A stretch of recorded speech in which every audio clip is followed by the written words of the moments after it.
Why, hello everyone, and welcome to the stream. This is Otaku Shobo. Today is Tuesday, May 7th, 2024. Hello and welcome. There's no cat today around.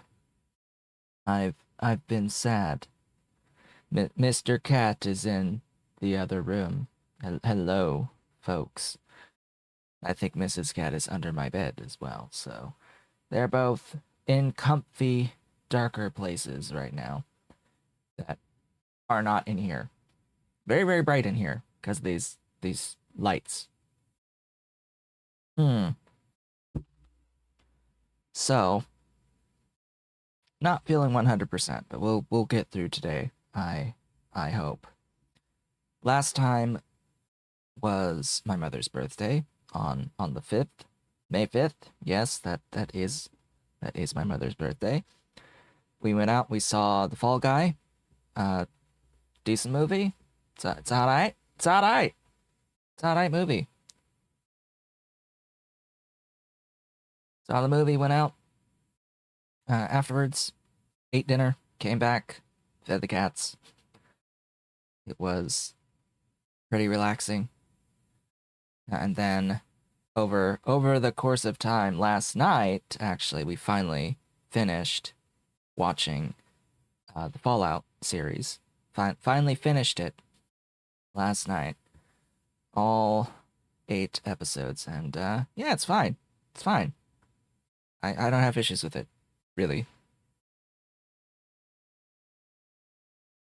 I can see why people who are fans of the franchise and of the lore may have some issues, but I mean, come on, like, what's the main thing that's said in like every game?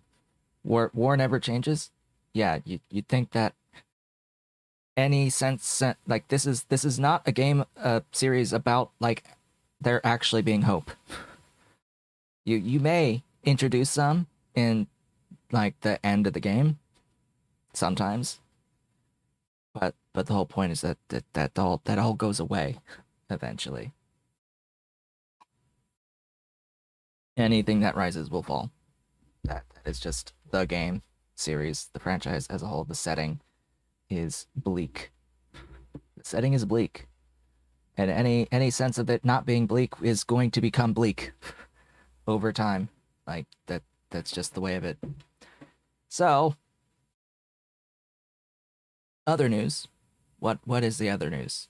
Not currently printing anything with the 3D printer, but I did get my brand new stick of liquid glue, the Bamboo Labs brand of 3D printing glue specifically, which yeah, I tested it. I tested it out, did a couple of prints, including one of the large 100 slot trays for Game Boy cartridges, and it printed perfectly with the liquid glue, and it didn't leave any like white residue on the bottom of the, or like on the build plate or on the bottom of the print, and the print popped off actually relatively easily as well. It's my impression of it is it doesn't really, it's not all that like sticky tacky when you apply it, but it seems to work when the machine is going and it's on. It might get stickier when it's hotter, might be like heat activated, in which case that would explain why it's not so sticky when you apply it on the cold surface.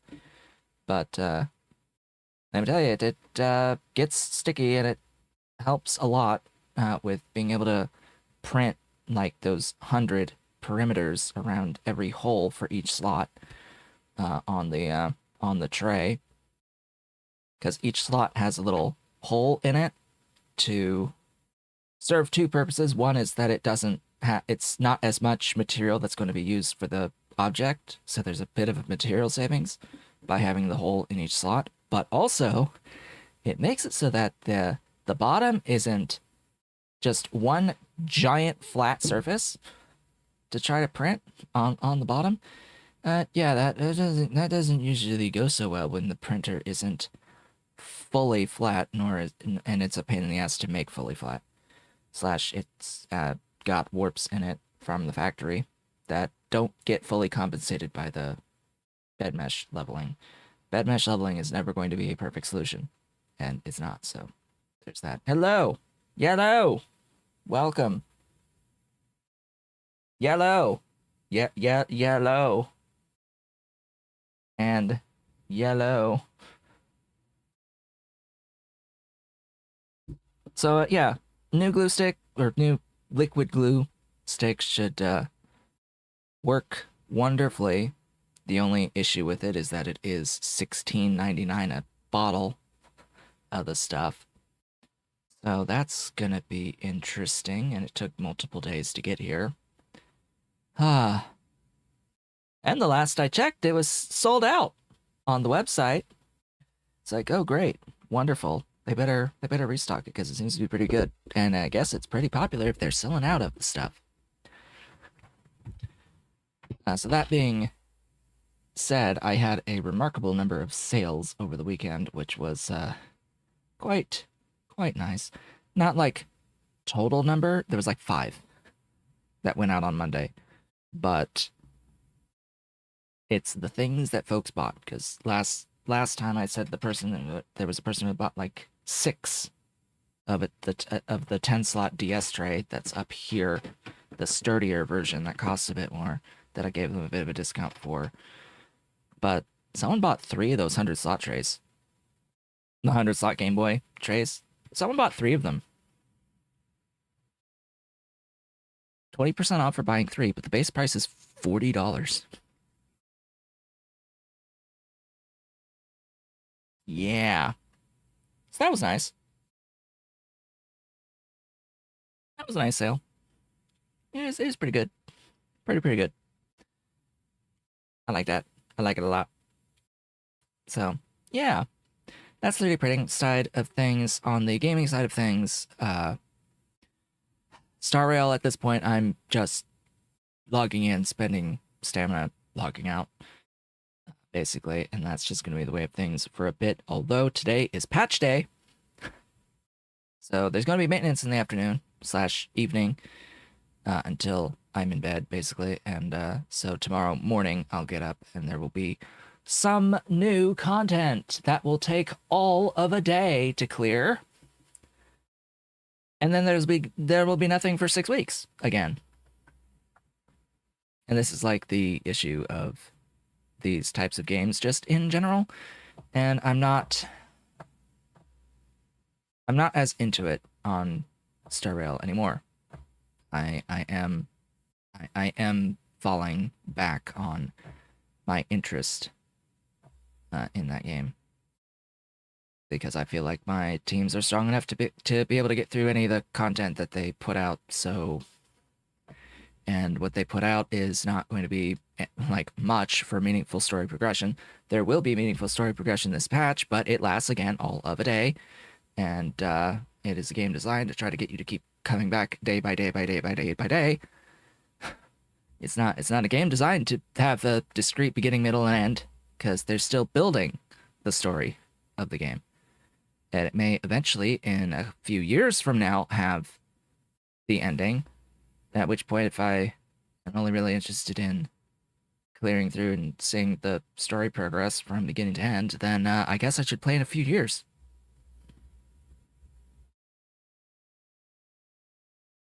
Because that's, I think, what I'm going to do with Genshin, is I'm just going to clock out until they release the end of the current story before they move on to the next whatever part of story, like they've done in Honkai Impact 3rd.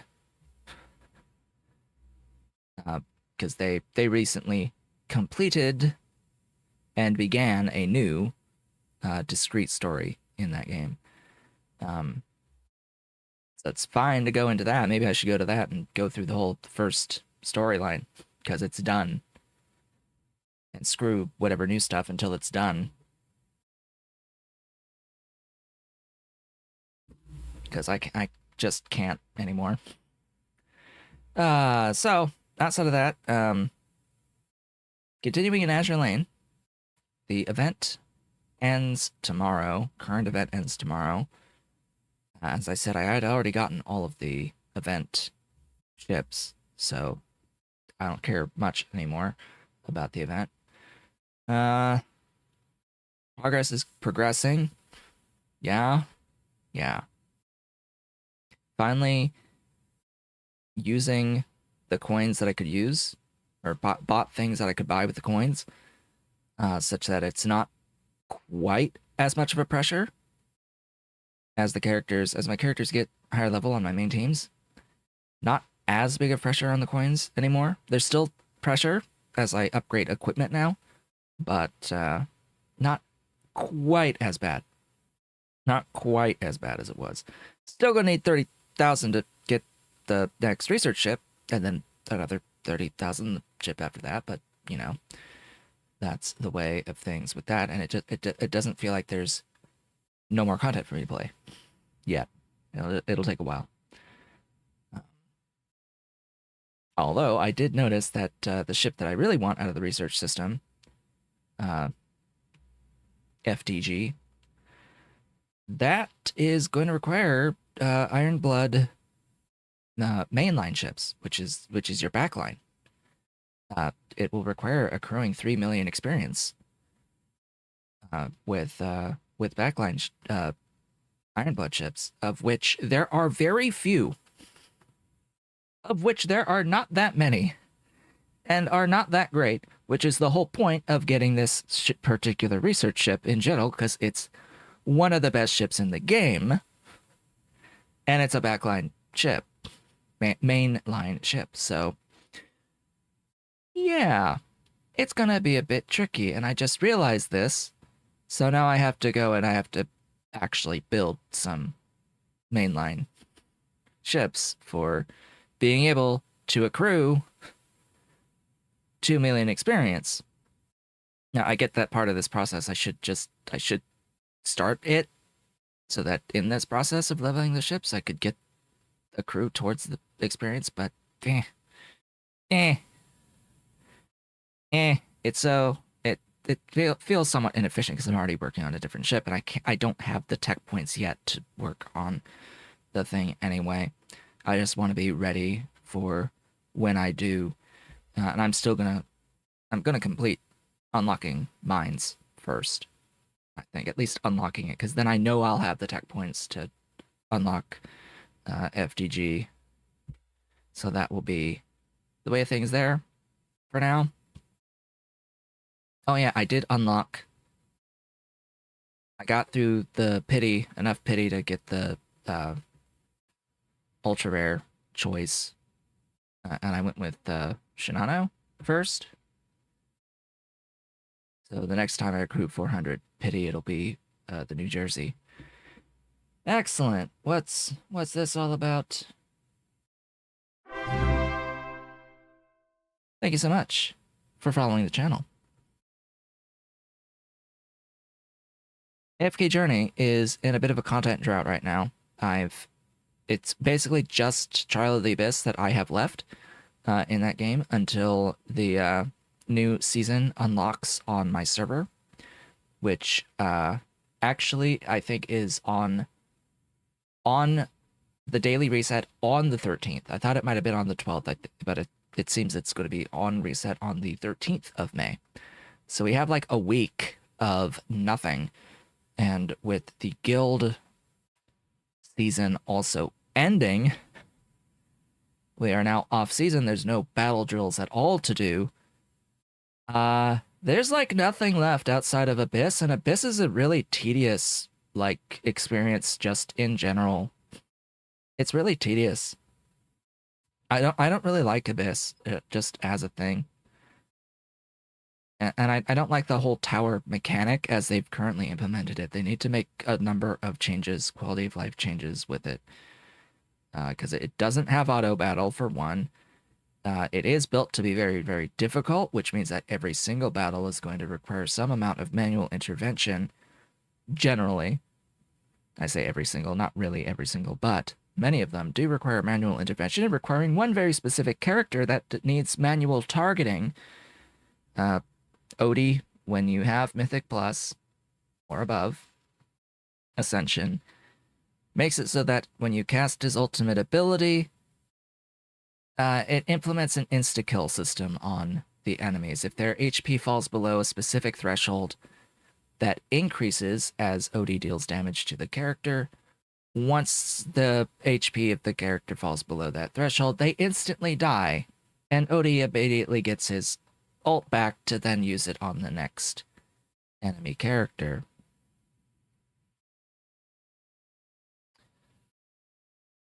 Which can be a little bit tedious, and it's very, very, very, very, very RNG heavy, depending on who gets crits when, whether the enemy gets crits on you or you get crits on the enemy, etc., etc. It can absolutely change the outcome of each individual battle on each floor of the trial. But again, one of the biggest problems with Abyss and the tower raising mechanic in general is that if you lose, if you see the defeated screen, you can't just restart. There's no button to restart the challenge. It kicks you out to the main screen for the tower, and you have to click back in again to restart your challenge. Like, it's excessively annoying. Like, it's very annoying. Just annoying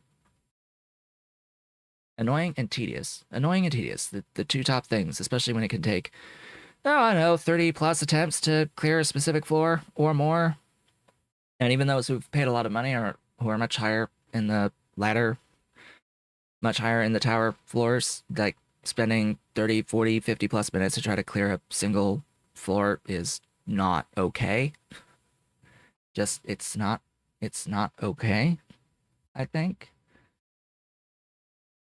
But the new season will be starting in about a week. So just gotta make it through the week. Alright. That's that. I think people have shown up by now. It appears that all the initial ads have gone through on all the platforms, so Factorio, welcome back. That was quick today, right? Okay. Now, onwards.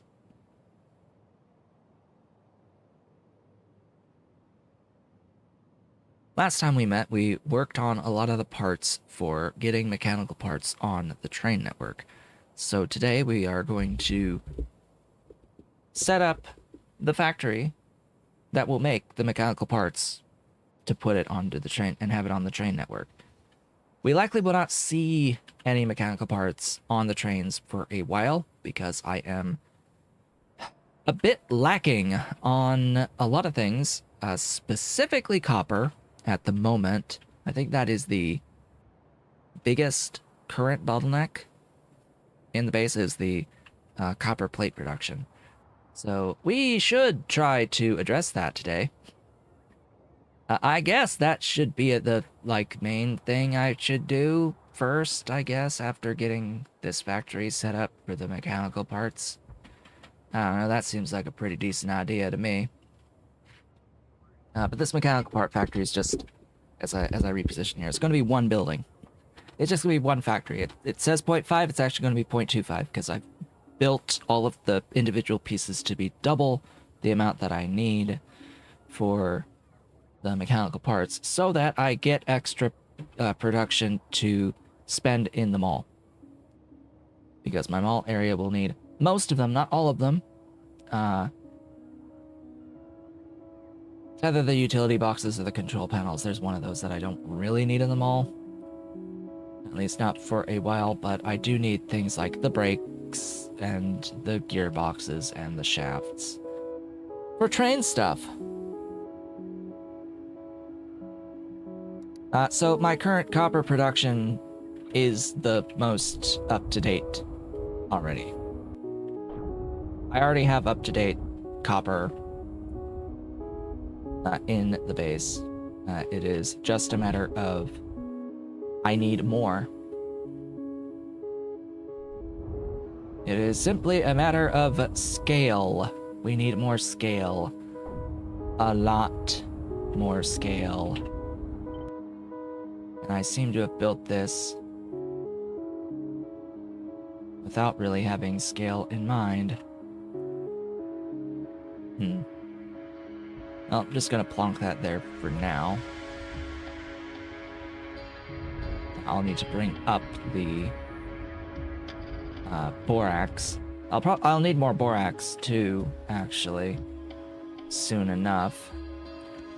Because this looks like my issue is actually the molten at the moment, and the plates both are limiting. So I'll need to add additional casting as well as additional production of the molten copper. But I've got the Omnite to get more copper.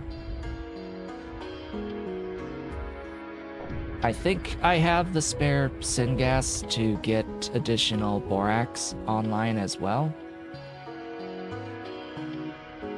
Perhaps. I think I do, anyway. For now, though, we're heading down here, getting the mechanical parts online, and then doing the copper scaling. Just the copper for now. I'm sure there's other stuff that I do need a lot of, but I would like to progress into getting the sciences on my train network, because we've actually done, unless I'm forgetting anything particularly important, we've done all of the main infrastructure that I would need to import to the mall at this point, which I will import as needed. So all that's left is work directly towards science. Now, there is some of the stuff that is used in science that will also be needed in the mall, but for now, it'll be making the stuff for automation science, I would like to have the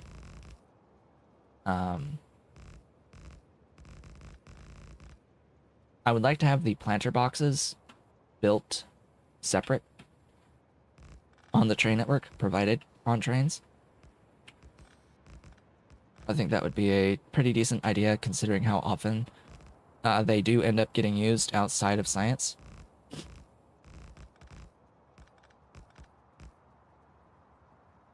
And of course I will need like basic substrate separately as well as we progress into all the other sciences. Basic substrate is going to be one of those things that's going to be needed for quite a lot of various things, particularly when we need to get into Zapier, which I believe is at this tech level.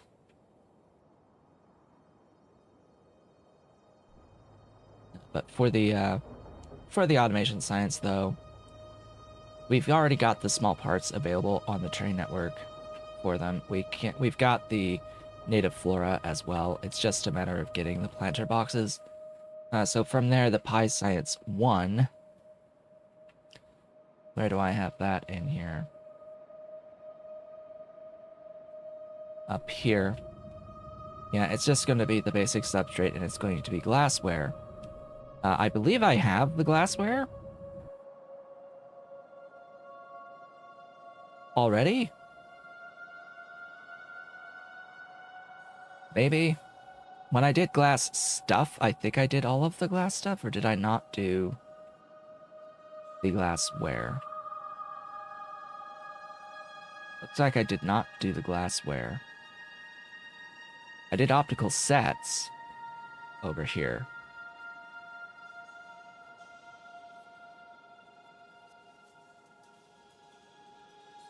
And it should have all been close to each other with the empty petri dishes here and the molten glass here.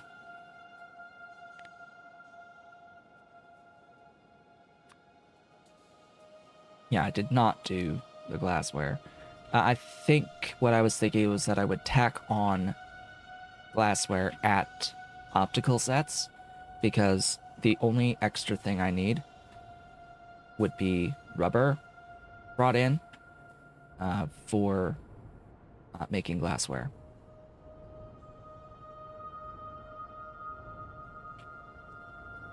Let me see here, because I should have, yeah, the recipe that uses boron trioxide with rubber stoppers, which is rubber, and molten glass and hot air. So yeah, the only thing I would need is just the rubber here, and I could pull in the boron trioxide, and that would be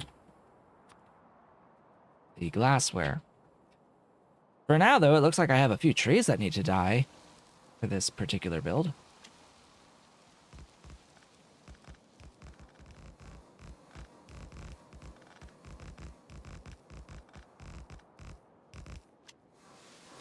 Just a few trees must die.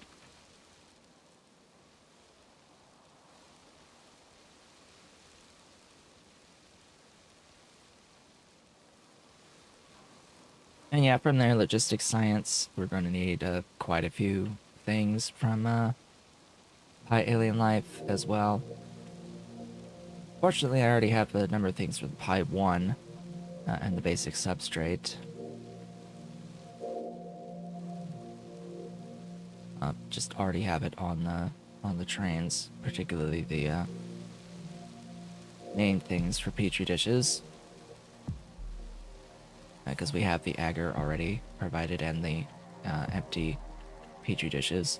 I am going to need more molten glass, though, because I already do not have enough molten glass for the existing factories that need to process the molten glass into other things. We're about to add another thing to it with the glassware. But the biggest problem with the molten glass is, of course, well, the acetylene. The fuel, the fluid fuel on those glass-making buildings. The glass works buildings. I've never particularly liked the concept of those glassworks buildings, as well as smelters needing fluid fuels in the amounts that they currently use. Like, it's absolutely way too high. It always has been. Way too excessive.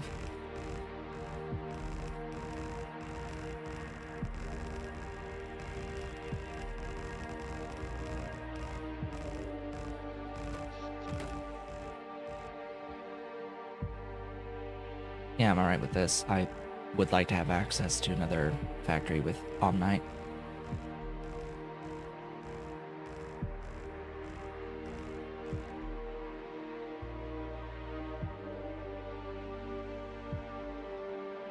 Weird. Why did...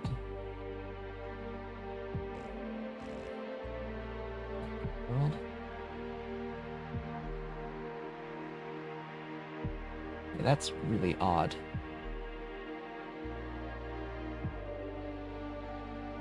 Huh. Twitch is bugged right now a little bit with in my browser. Like the whole top section that's supposed to show like view count, bitrate, all that sort of stuff, subscribers, all that info, and like the whole top bar is clipped off. It's like cut off, as if I'm scrolled down when I'm not. Weird.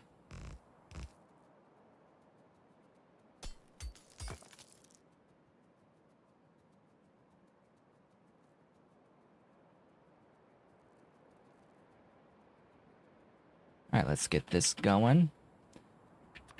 I'll need one of these buildings, and we'll need 8 input stations. There's our factory. That's the whole factory.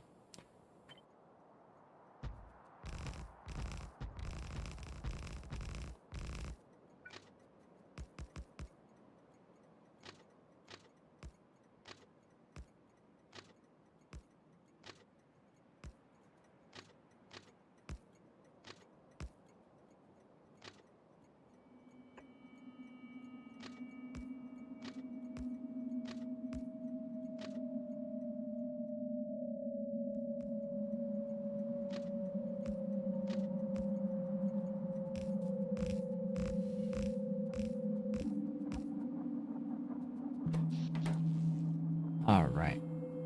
Now we got that. Hope I counted correctly. Let's see here. Steel.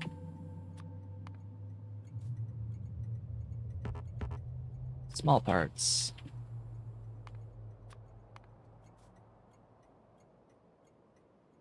Oh boy. We're gonna need more of those. Rubber bubbers.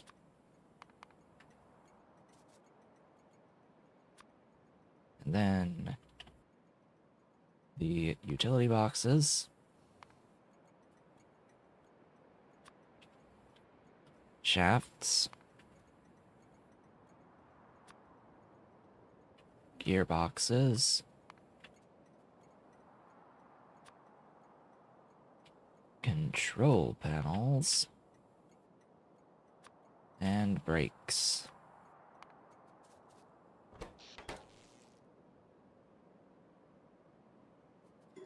And yeah, I figured as much. There's none of any at the moment.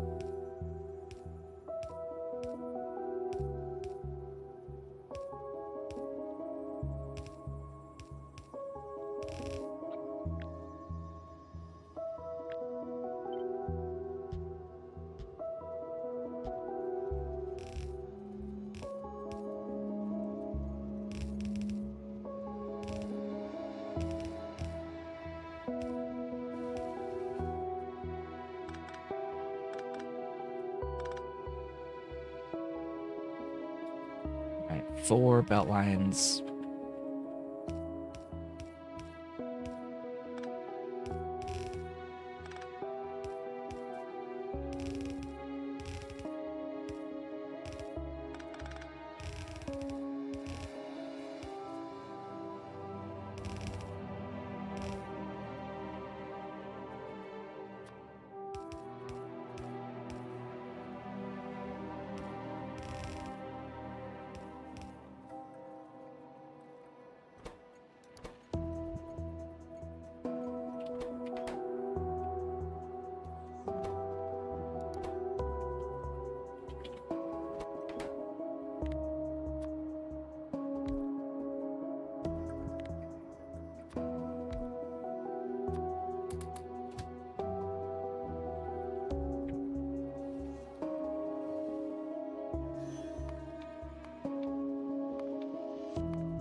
Alrighty then.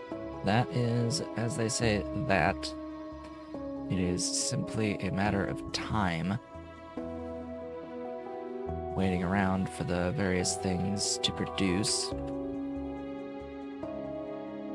Okay. Now we get to go back to the mall in order to pick up additional infrastructure for the molten copper. Which it should be this build. Maybe. Yes. It is. It is.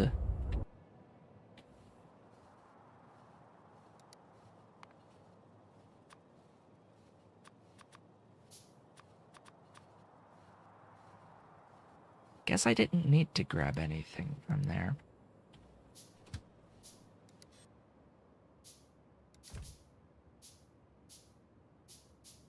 So we'll head down here.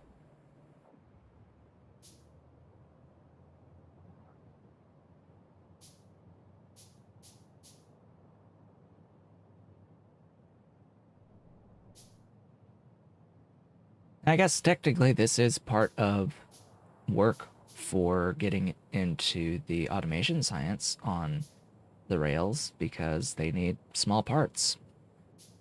And part of what we have lacking right now is copper for the small parts, as well as everything else in existence, but primarily for the small parts. Alright, off we go!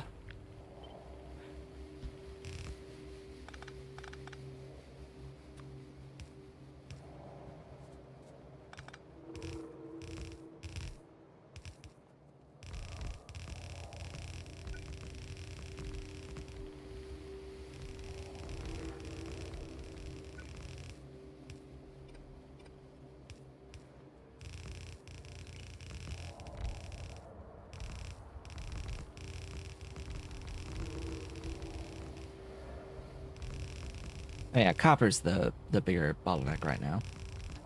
The bigger one.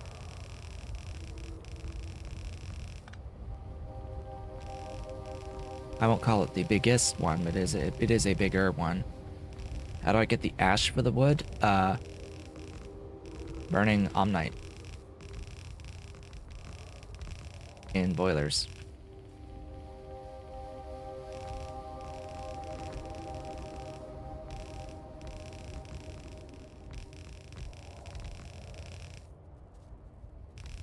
It is a 1-to-1.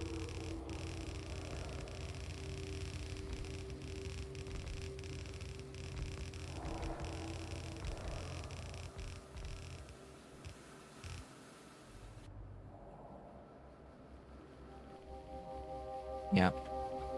Burning Omnite.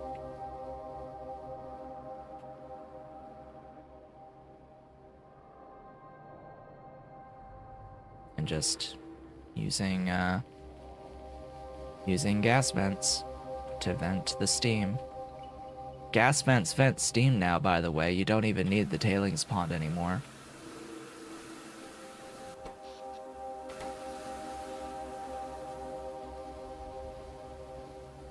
You used to only be able to do it with the tailings pond, but they did add the recipe to void for the gas vent.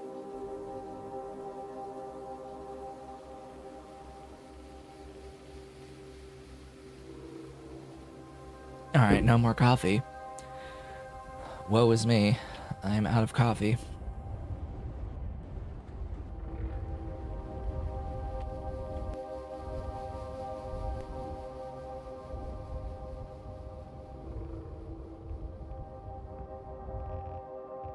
It's my third cup of coffee, so I think I'm alright.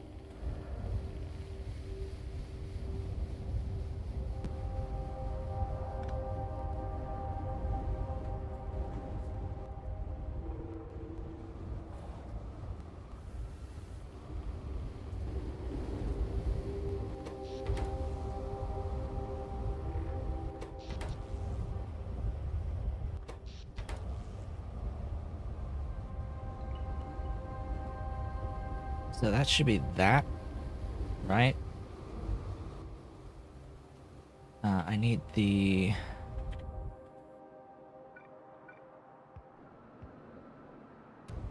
molten to connect.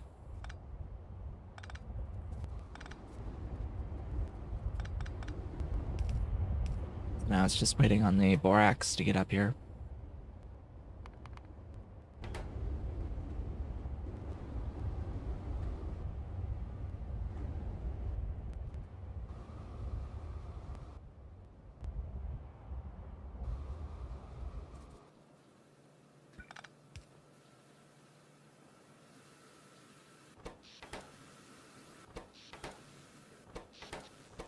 Yeah, well, they shouldn't have believed him. It is technically true, but it is not, like, actually an intended way to get it at scale in the green science phase of the game. It is only intended as the initial way to get it, to get existent amounts of it. It is not intended to be done at scale.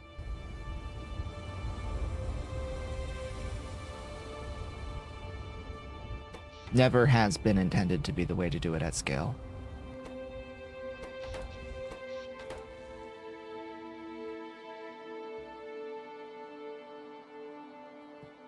Ah, welcome, hello. Hello. On Twitch. We're just adding a bit more molten copper here. Might want to do another. Should probably do another, right? Like that. That seems like a pretty good idea. We must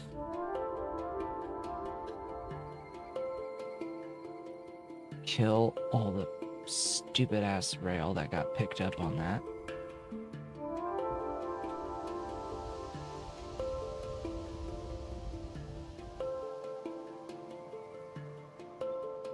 Yes, I shipped the molten copper because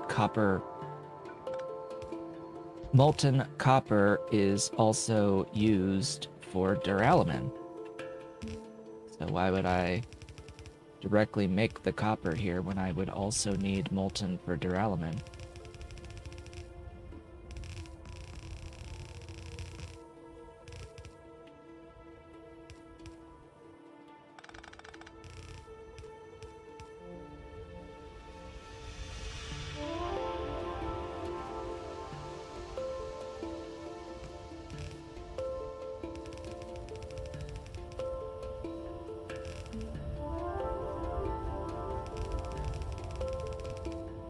The loaders do not need power.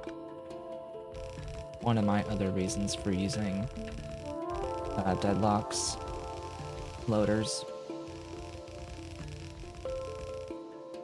They're cheap and they don't need power.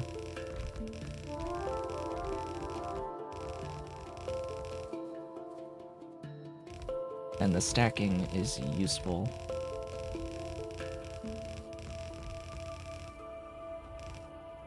Hello and welcome to the stream.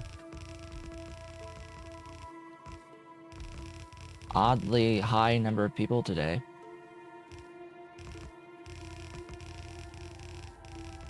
What is it about the mechanical parts that are attracting people?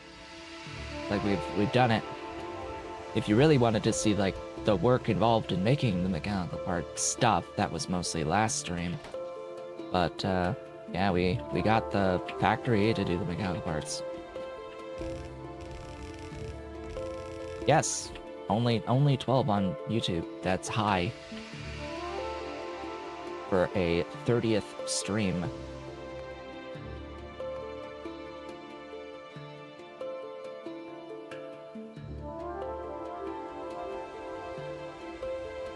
Oh yeah, that explains a lot actually.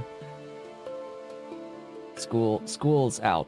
Higher ed is finishing.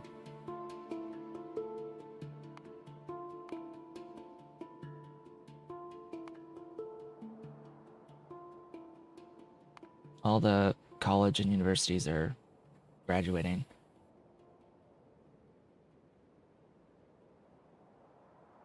How many nanobots do I think I've used? I have no idea. Multiple thousands of the ammo. What is the thing I need here? What are you? That one. It's not in here.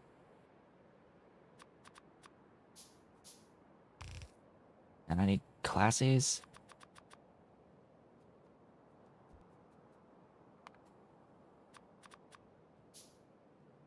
There we go.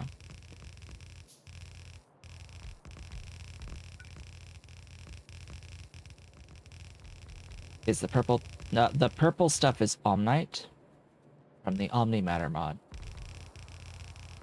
That is why this series is called Omnimatter Pyandons, because we're running a mod called Omnimatter. It is a substance that can be converted into any other item, any other ore. An ore that can just become anything else.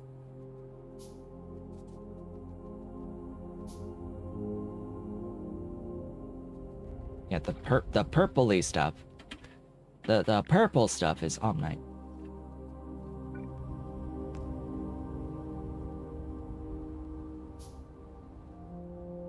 Alright, that's gonna take a minute to craft the things, so I may as well go and restock.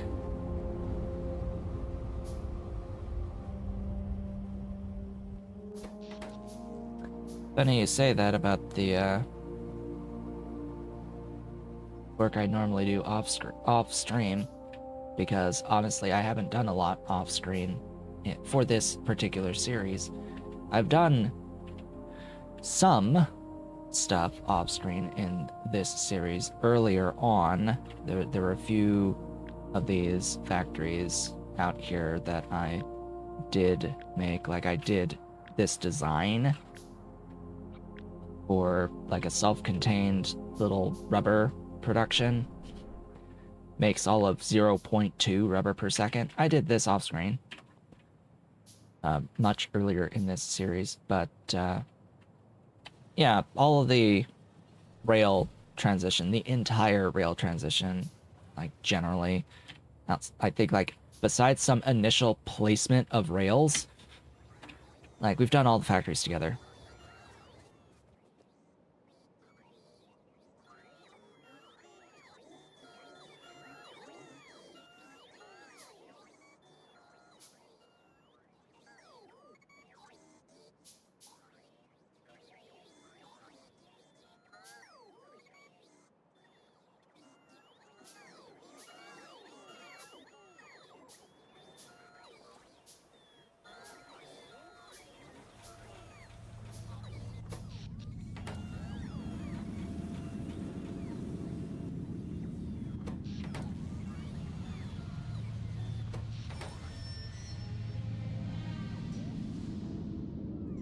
Alright.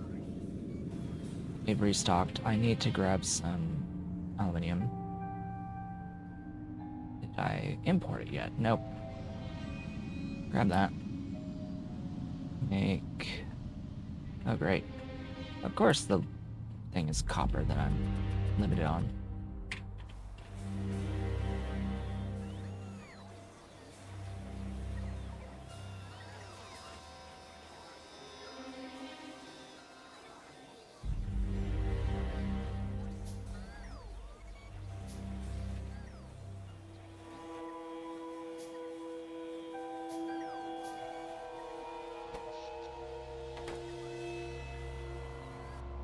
But yeah, part of why I've been doing all of the work on screen is to provide a greater appreciation to why I do work off screen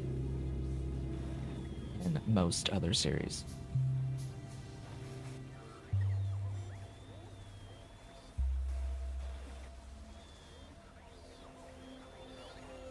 It is not trivial, the amount of work that's needed to be done in the base to keep things flowing smoothly with progress, of new progress in a given stream. Most of the series I do, my focus around this point in the game is to try to get, like, something new or something meaningful in each stream, sometimes that can't happen just because there's so much scaling that needs to be done, or so many processes and factories that just take a while to build. And in particular, the train-based transition is the greatest amount of time spent on any one task of the entire experience. Just getting what you've already built put onto the train network. And at least some of it has to be streamed because there's simply not enough time to do it all off screen.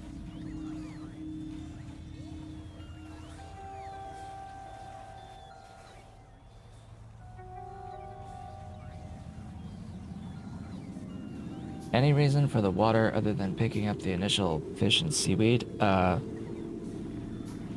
Not with having access to stone water wells early on, and later on once you get the pump jacks if you don't have a water anywhere mod. But yeah, there's no real point to... Well, I take that back. You absolutely need to have water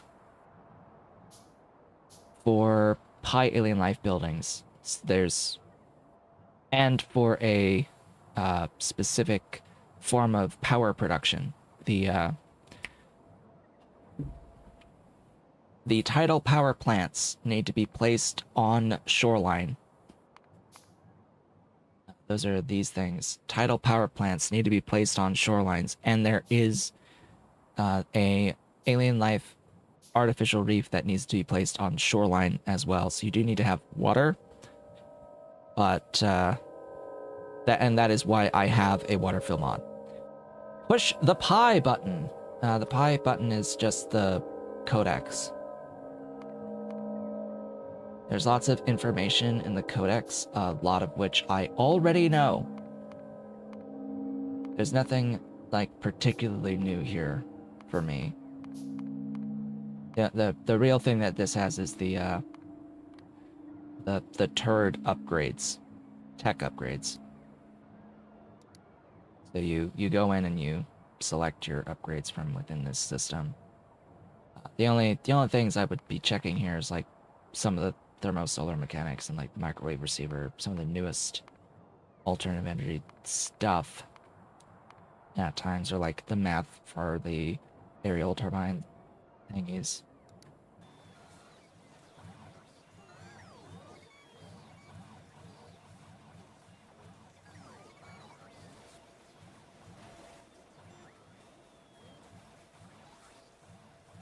Yes, the numbers in Pi are insane, generally. And I'm always advocating to, like, tone it down a little. A lot. A lot. It needs to be toned down a lot. A lot. For, like, the scale of things in general. Like, the scale should be from the number of steps that you have to take, which it definitely has. Pi definitely has a lot of steps for the factories, and that's where the scale should come from, not from any one thing being excessively huge. No one step should be excessively huge. I mean, I get it should be larger, but should it though? No, actually. I think the need for scale should happen as you get later into the game. The demands should increase the later that you get, and that is the point of having the higher mark level of buildings. You should not need excess stuff in the beginning. Like the whole basis of a lot of the balance in this experience is just not like correct. It's not good. It doesn't feel that good. I don't use chunks on my size for blocks. Never have, never will. It doesn't matter. I've already gone over multiple times what my scale is here. It's the size of the big intersection with a gap of 1 for this particular playthrough. So it's the large Foundation rail blueprint. If you put them down, there's a gap of 1. Now, I'm not really using the big ones, so, you know, it's 1, 2, 3, 4, 5. It's a gap of 5 of the little ones.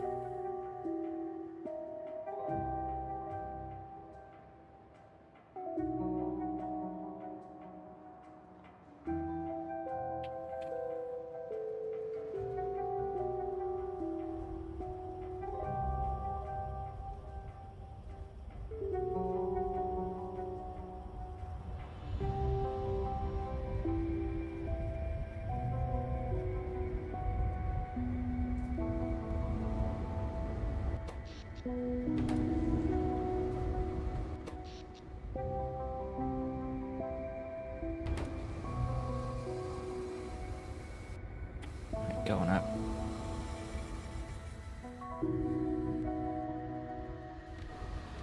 Lock the buildings. Thank you.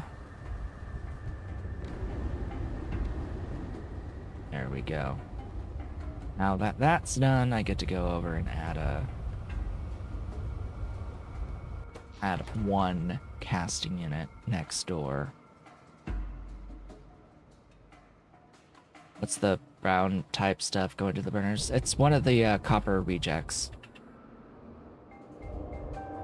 So copper has this little weirdness to it where you get a specific type of copper reject that can be used, but it doesn't make molten, it only makes finished plates. It makes finished plates, so it's annoying to deal with that finished plate product when you want just the molten. But also, even if you were going molten into plates, it's still annoying in that you have to then input priority the byproduct based plates. So I delete the thing and don't even bother processing it the extra step to get into the plates, the extra plates. I just forsake the extra plates.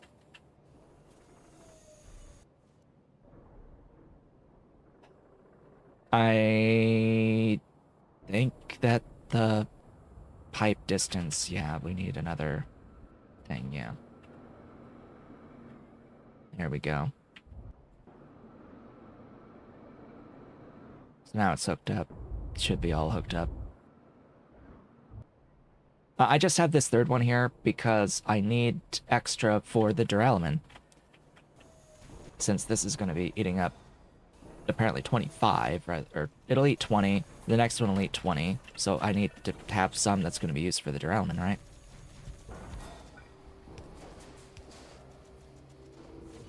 Oh, lovely. Oh, lovely.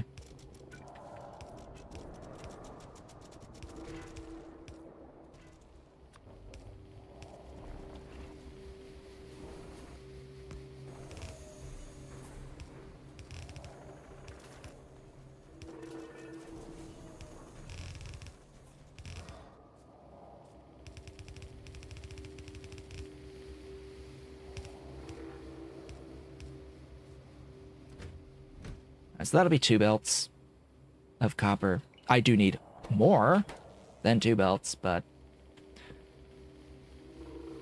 done with that for now.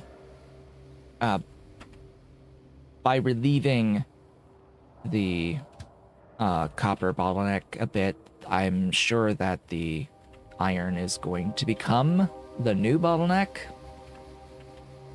The next one after copper should be iron.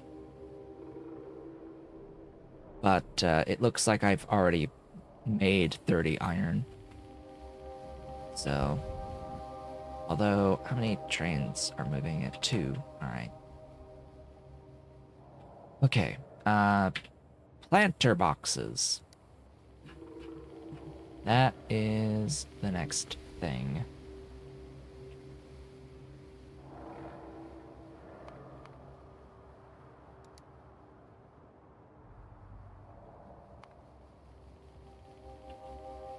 Okay. 5, at least.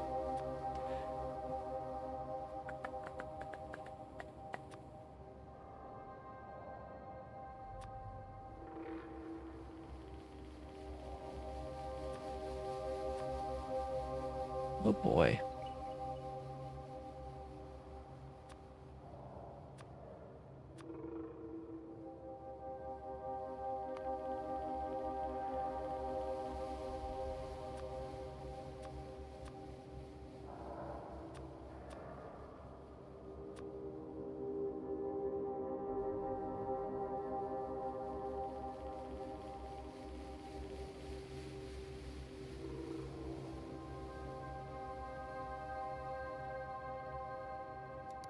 Well, that's a build.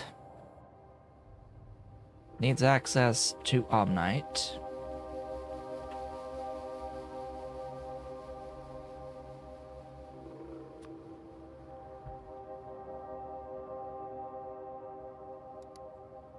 Wow, that's a few. Alright.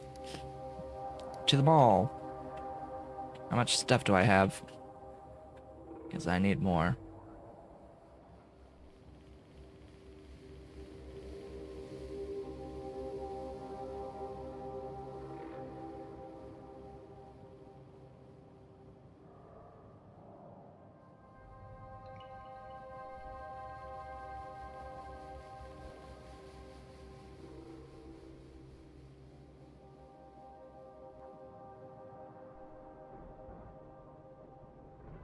Good to see that that's giving me the full 30. The next thing is probably needing another locomotive, another train, moving things around. Okay, so give me those, and yeah, all of those. And let's see how many more I need. 7.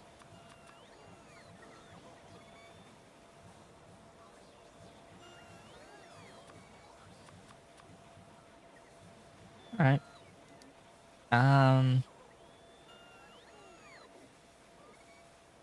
I need more stuff in general because I'll be doing the wood locally. I'll need all of this as well.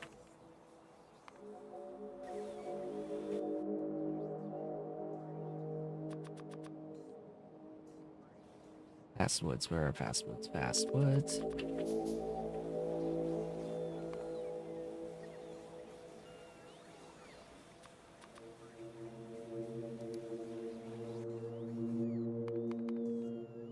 Make more.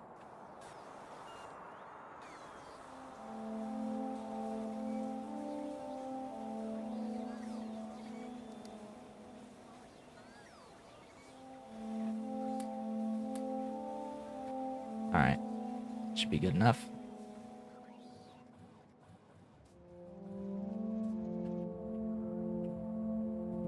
Yeah. Let's get going.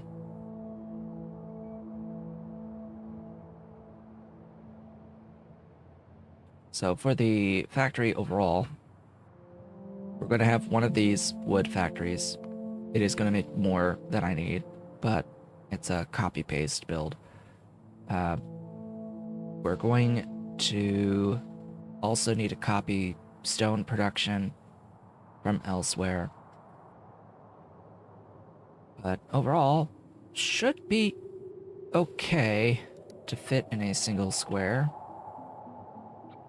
We're going to copy this, because I know that this makes a belt. We're going to need to bring in the iron and the moss. Iron and moss will be imported here.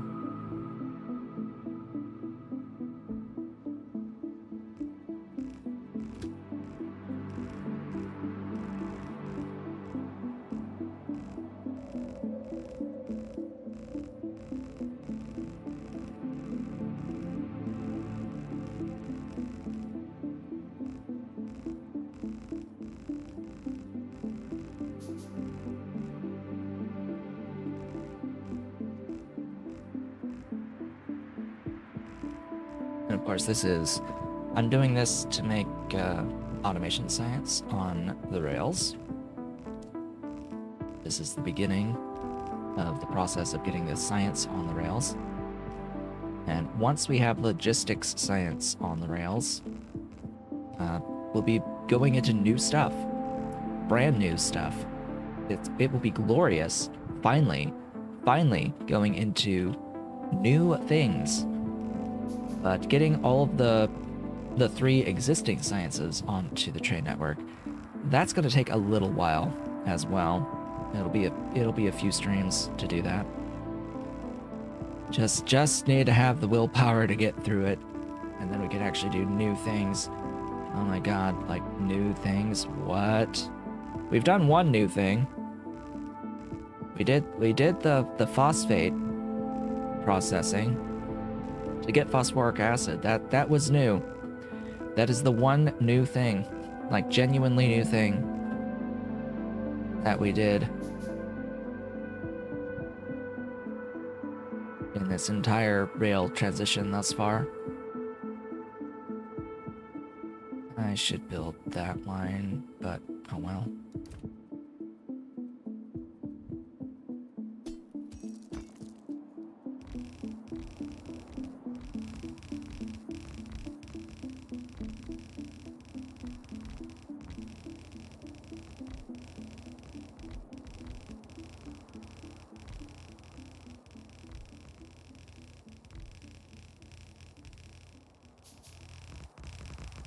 I'm going to need another of these lines. Making a bit more. I have to get 15 ash. Really? Alright, well, it's queued, so I think I'm okay. But I don't need all those extra doohickeys. Botanical nurseries. Come on. Gib thing. There's thing.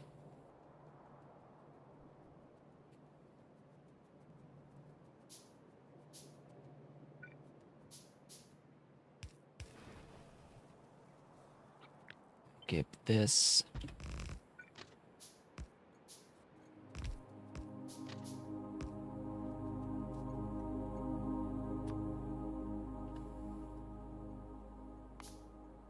No, this should be the moss.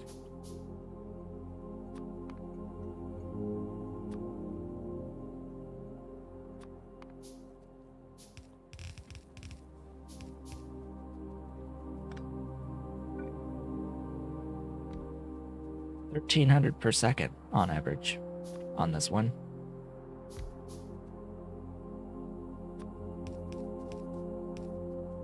I think it'll be enough.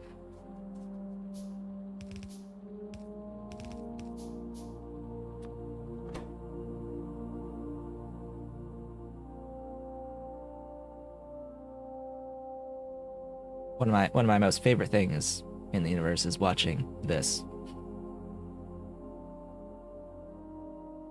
Just magicking stacks of 500 at a time.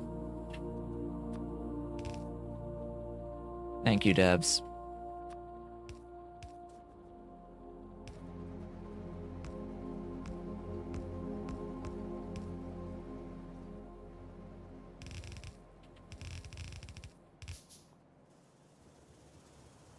Someone was certainly smoking something when they thought that this was a good idea to implement for everyone as part of the base game mechanics. Yeah!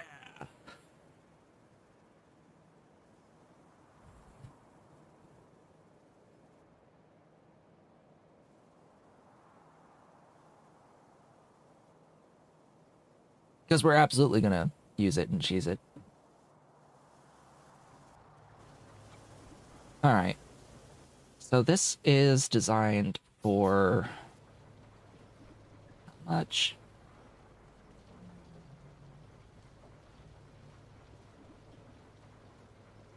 So base is 2. There's 6 here.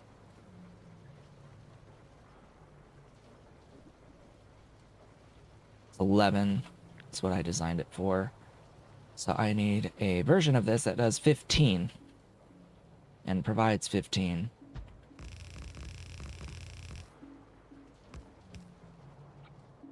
So that's going to be 11.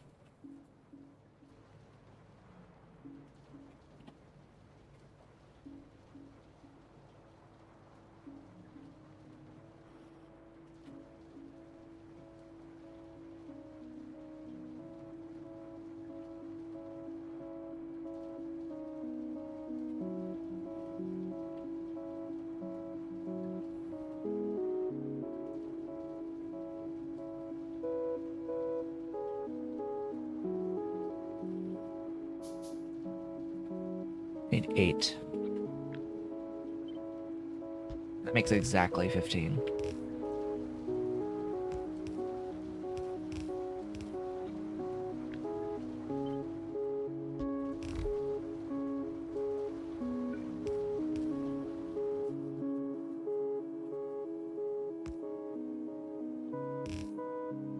Which means it uses exactly 15.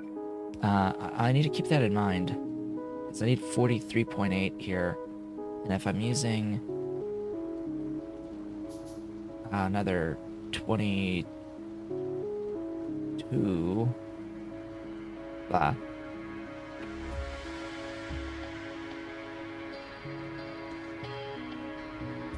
Or 26, excuse me. Yeah, that's still less than 75.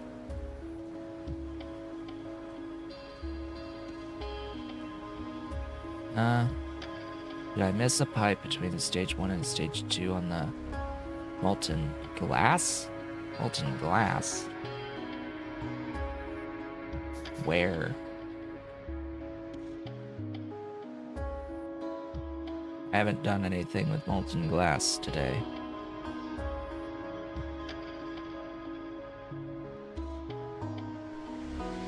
I am destacking the ashes because the ashes are stacked.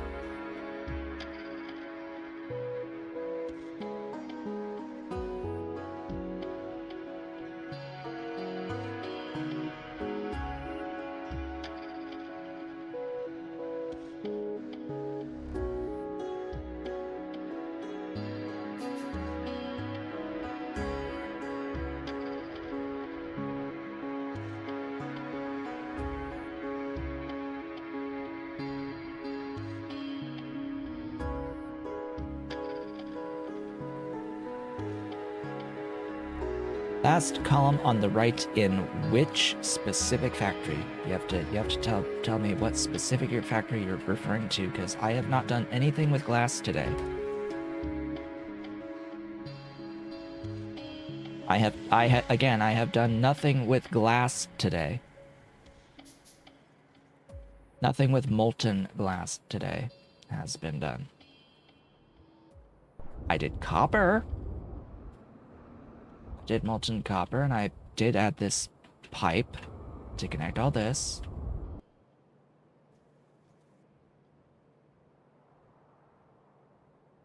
The only thing, like, we haven't done anything really new today. It's been a lot of copy and pasting of existing builds.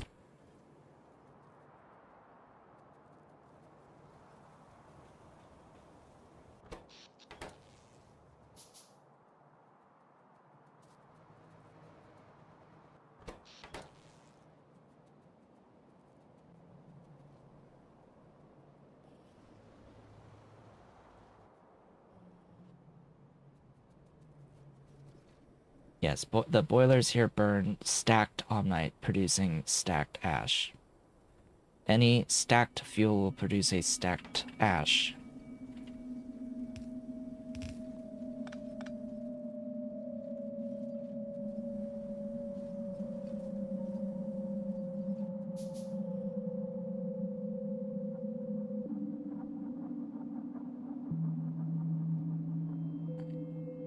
Stone.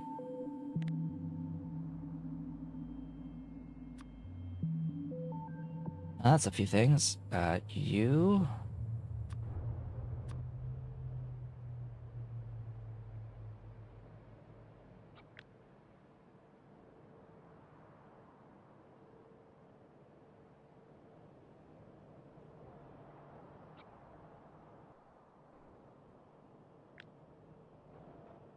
Is there any inefficiencies here? Are there any inefficiencies here?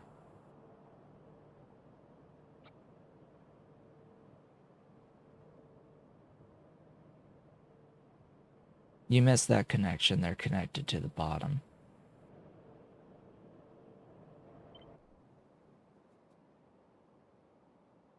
I am pretty certain that the molten copper here was already connected. Yeah, I ran that belt, or that pipe, excuse me, already, so everything is connected.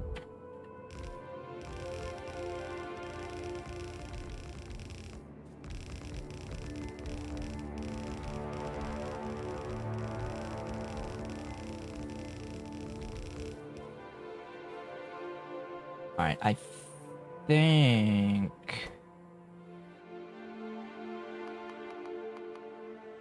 that this is built to not have any inefficiencies.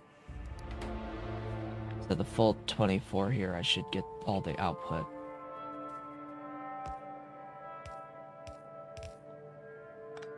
Alright. The only issue is that it's going down. And I sort of want it over here, but whatevs. Doesn't matter. I'll reroute it, or I'll route it up.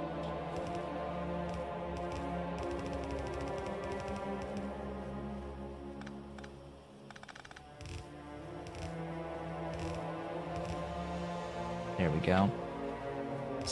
Ash and stone. Oh, actually, you know what? I'm wrong. I do want you down here. This will be a good escape for the stone bricks, but I sort of need to build 64 buildings. Processing stone into stone bricks. Alright.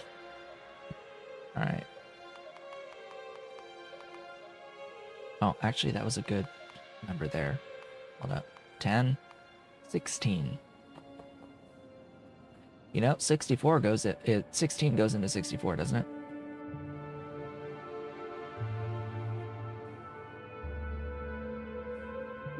Four times, yeah. 4 rows of 16.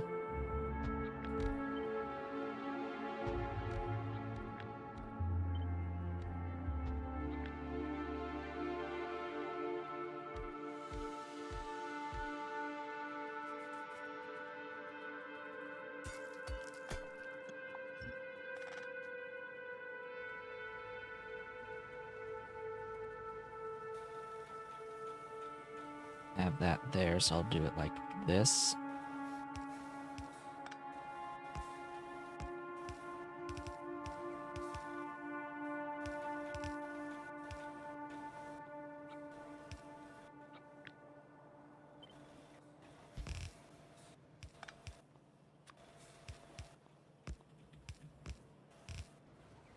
And this is 20. I should stack it too.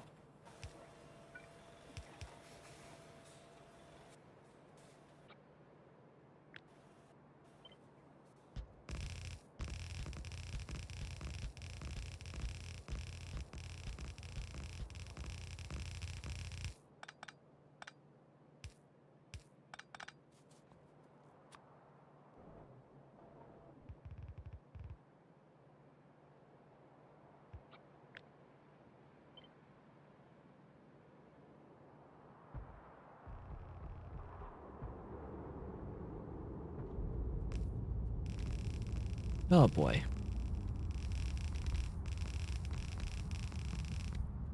Again, is there any reason for this to be this many buildings? No.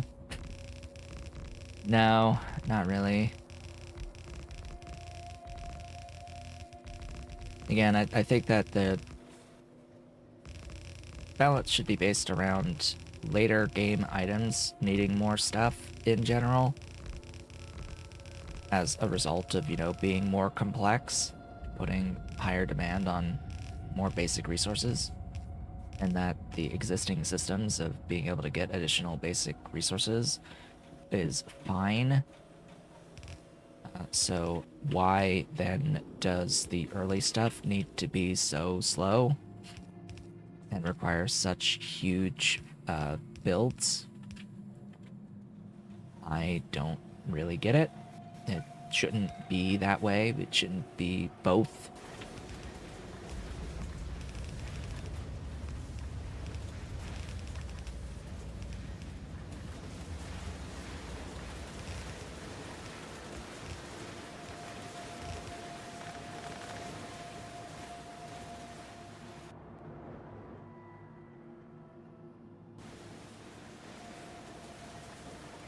Okay. That's gonna take a bit to spool up to full speed. I also need 13 soil extractors, which there's not enough room for a single line.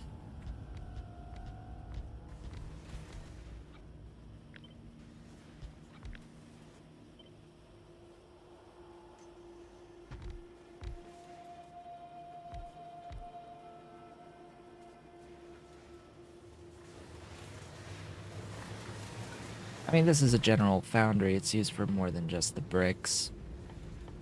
It's used for intermetallics. It's used for a lot of the more basic casting of items as well. Yeah, the combination of huge buildings plus slow recipes plus high early demand equals not a great time.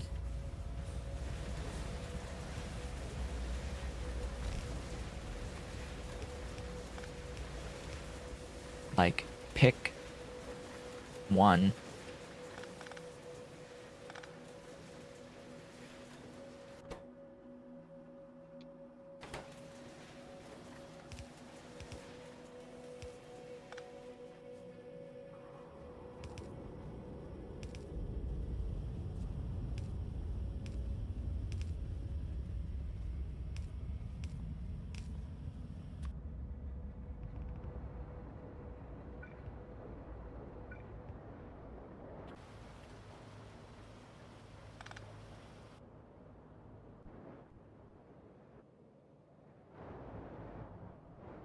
Well, that actually works out quite nicely.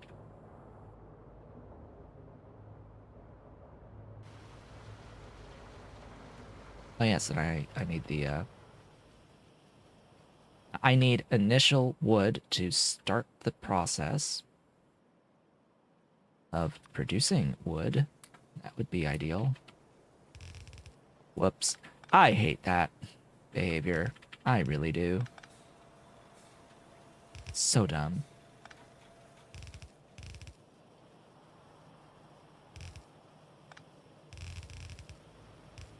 Anyways, that's wood, stone, and ash, and here's the iron.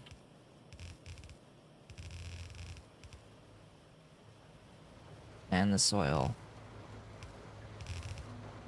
So that should be all I need, right?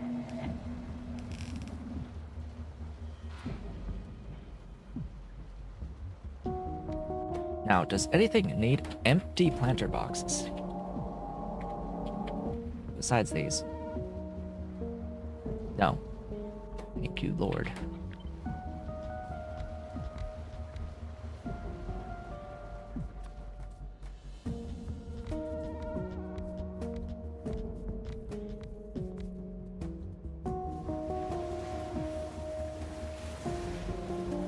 Yeah, at most it gets 5 per second of the first science. It is 1-to-1, I believe. I mean, yeah, this moves very slowly. This recipe is very slow. 3.2 seconds. Why is it 3.2? Like, come on. I mean, the ratio is okay. I mean, it's vanilla.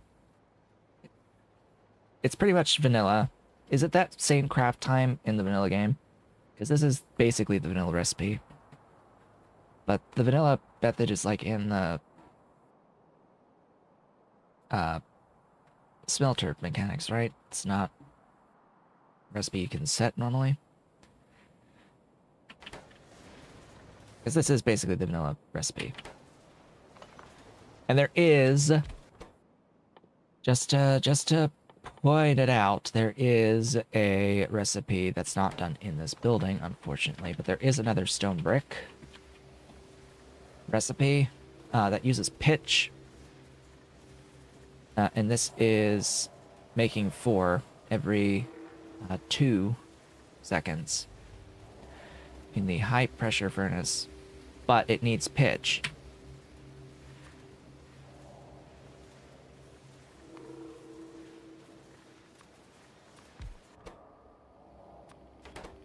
So here the one building would make 2, that is significantly faster, but pitch as well. And the pitch is slower. So yeah, if I didn't want as many individual buildings here, I could have made pitch. Technically. But still,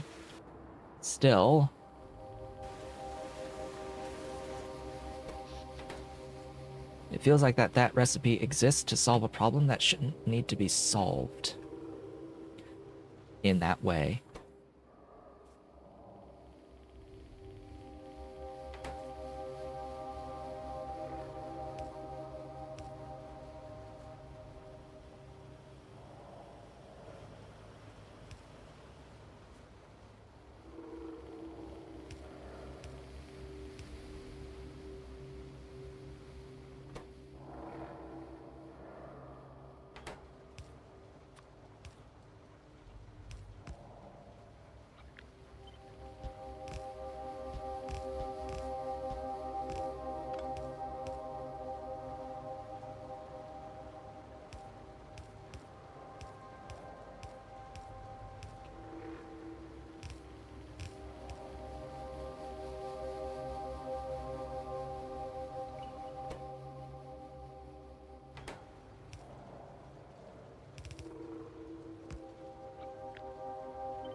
Still needs the iron.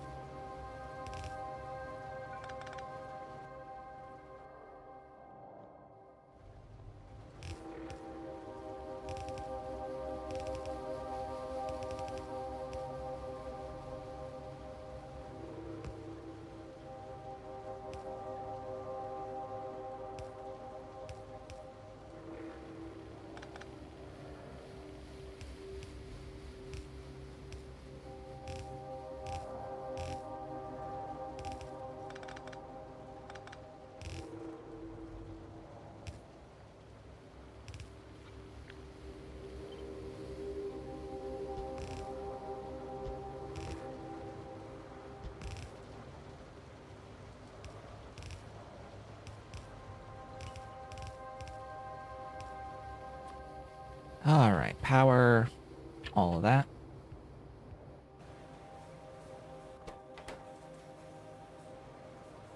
Wood goes in there.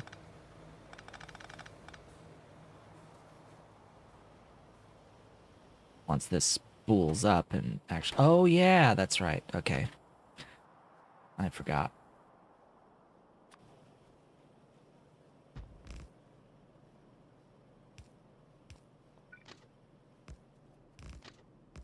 I need CO2 here as well.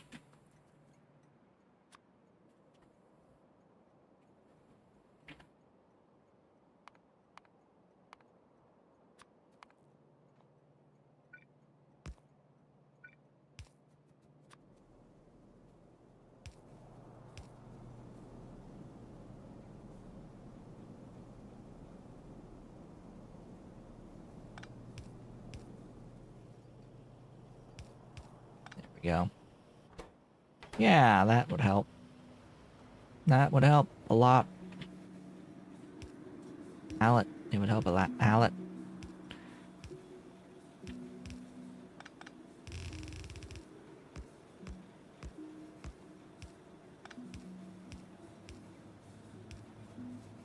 Okay, last one. Oh, that makes 25, doesn't it? Yeah, I gotta fix this.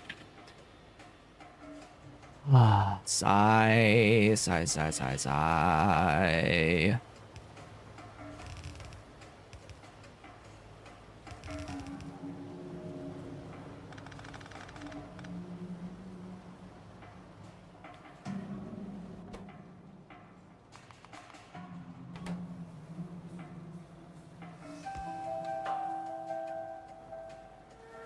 Yeah. All right.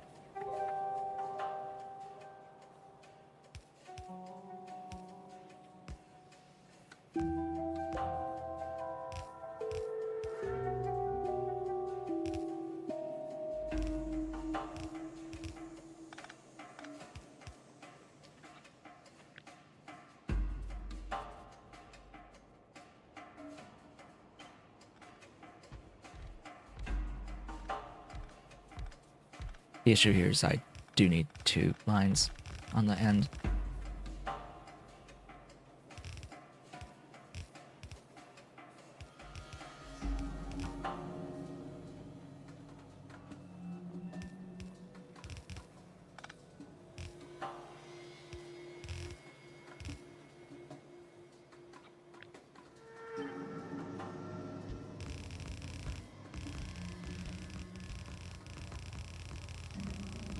Oh boy.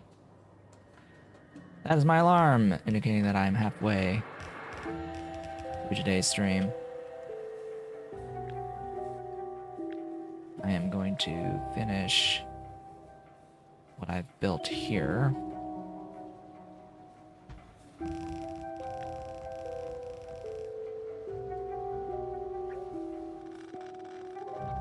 Really?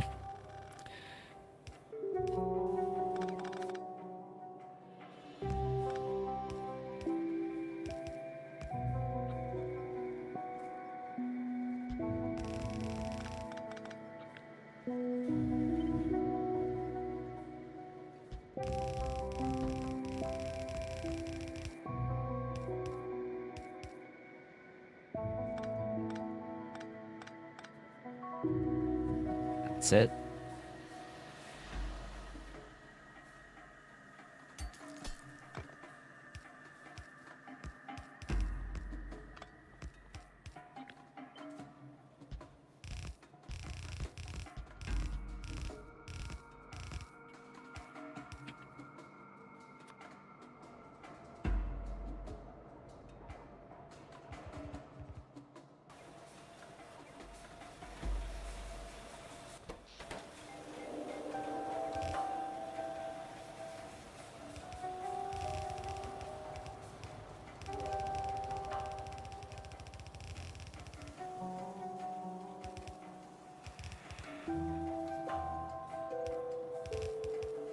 All right. Hey, and the wood is flowing too, so now everything is moving. S planter boxes. D planter boxes.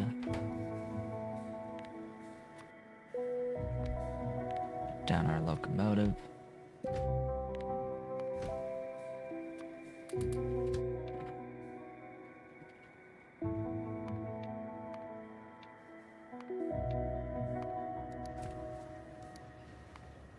Find the station. Oh yeah, I didn't do the mechanical parts as well, so let's get that.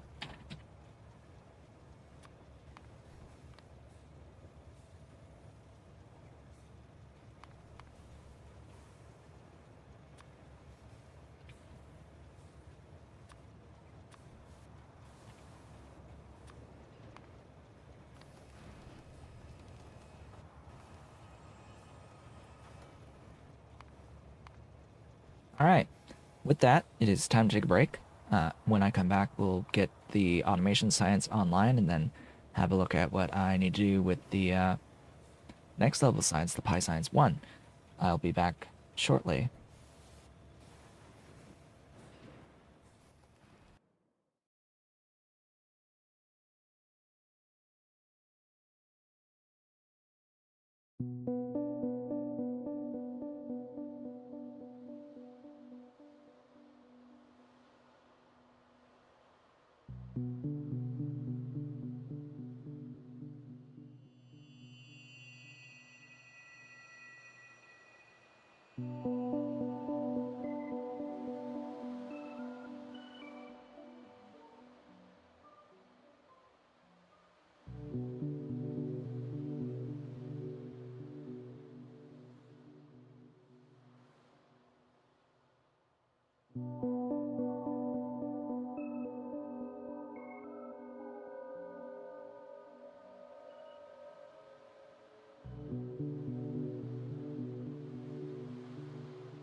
And I have returned. Welcome back, folks. Mr. Cat disappeared. I guess he went like under my bed at this point because he's not in the spot by the window in the den.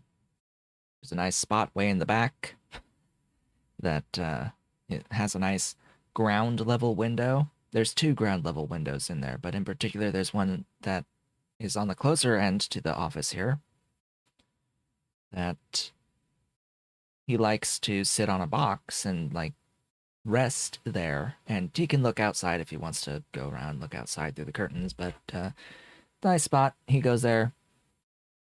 Dolly doesn't really go there. That's his spot. He claimed it.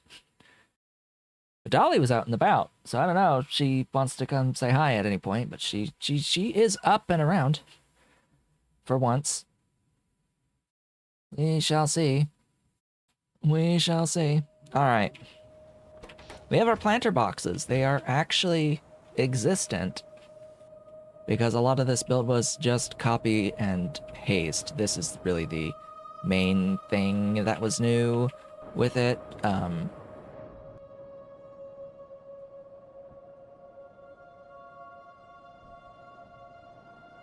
Just thinking to myself, I put pitch on the train network.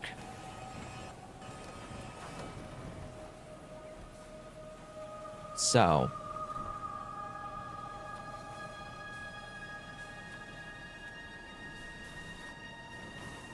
that is technically an option. And it would use less stone. But I've already built it the way that I built it. So, I'm going to move on. It's also an absolute shit ton of pitch that is absolutely unjustified. So, not happening.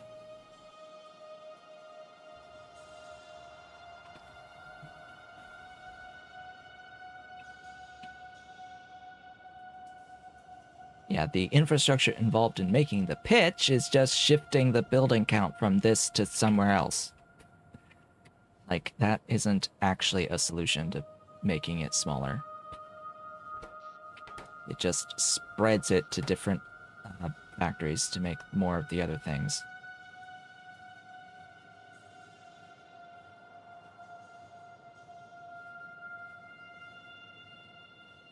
Okay.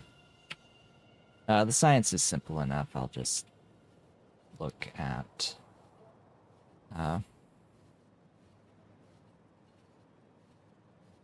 automation science.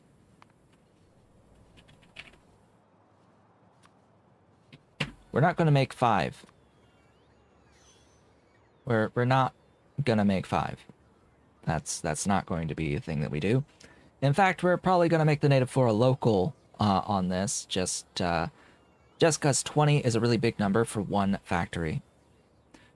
And that's generally going to be the case. I have native flora on the train network. But the point of having it on the train network is not to shove 20 per second into any one factory. It is for factories that don't need this much.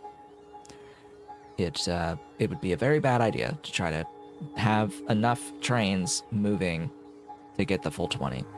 That at this point in the game, that's not a good idea.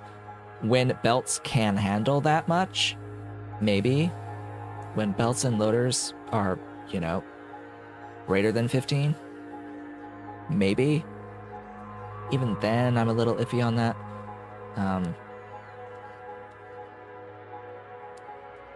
Because the trains, as they exist with our current vanilla style trains, they are actually pretty inefficient.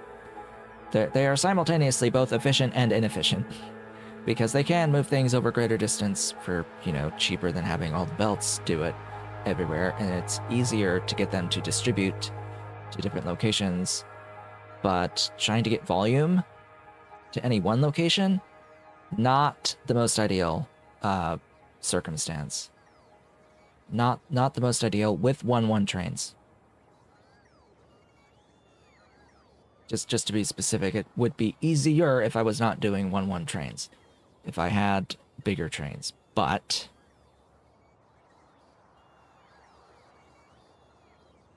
Pi generally favors 1-1 trains with the current balance. because of the thousands of unique individual items, of which a lot need to be put on trains, because a lot of things with low throughput need to be put on trains. Generally speaking, better idea just to use 1-1.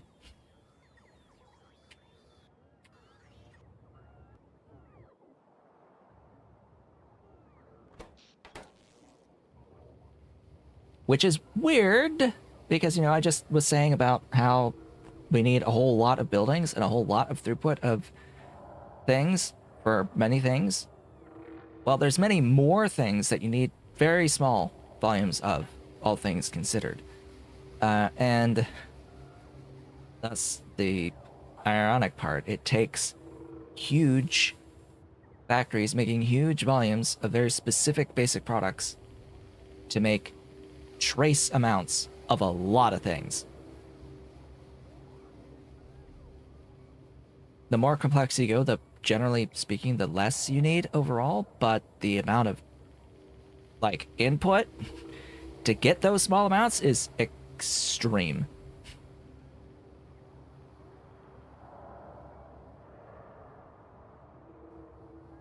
I don't know how it's changed recently, but things like zinc ends up being used, I think, like the most. I think zinc is the most used metal type, at least it used to be. With the turret upgrade system, I think that has pulled back a little bit because of a very specific Guar upgrade that lets you get the zinc nano complex from Guar. Yeah, it lets you directly get zinc nano complex from Guar, from one of the turret upgrades, so it saves a bit of that.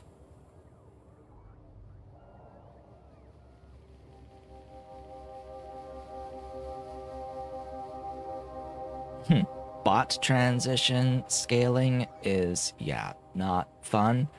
But see, I had to do trace amounts of things to do the bots.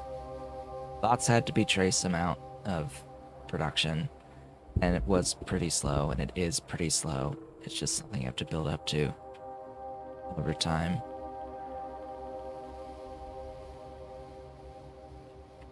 Getting trace amount of stuff doesn't feel good. It doesn't feel Factorio. It's definitely not very Factorio-like.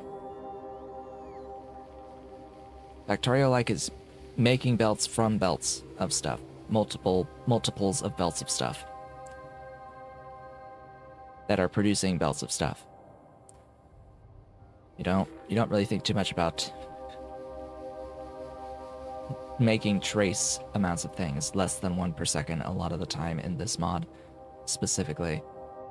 Like, the scale of each thing is very, very different from vanilla, and it really doesn't feel very Factorio in how it's been balanced. I've said this many times before. So, yeah, point being, this will need to be done at a source of Omnite to get that native flora.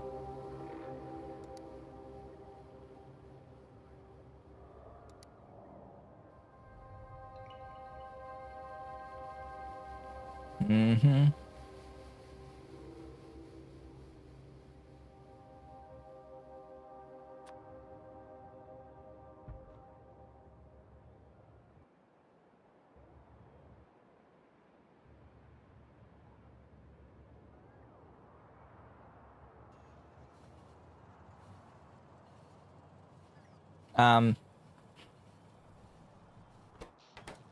Ave, you should really catch up on the streams. Just pointing this out. You need to catch up on the streams, on the previous streams, because I have mentioned this a few times at this point. I have answered that question a few times, but yes, the way that I have done it is that I modified ore eraser. I added a setting to the ore eraser mod. I added it so that you can specifically filter just Omnimatter.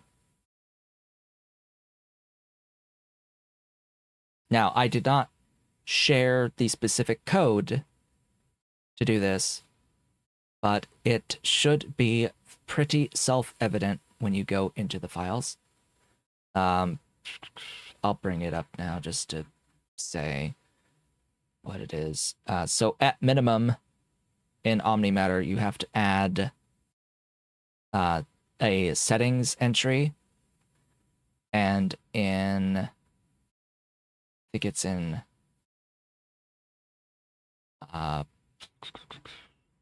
the PyCP file, prototypes compat, PyCP dash updates. No, not that one. No, not that one. That's wrong. What did I update? Hold up. Where are you? Recipes.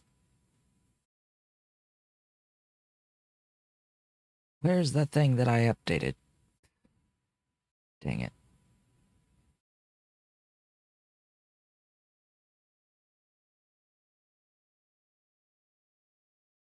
There's a file I updated. You would think that it would have a date modified on it.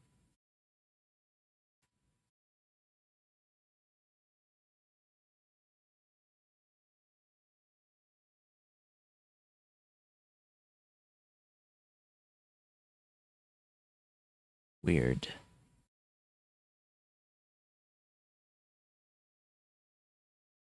Extraction resources. That's the one. So in prototypes compat extraction dash resources, there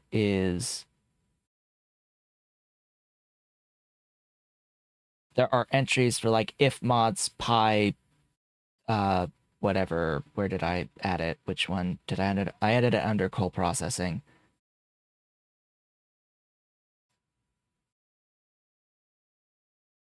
You already edited or eraser with that. Well, yeah, then that you have to set the setting.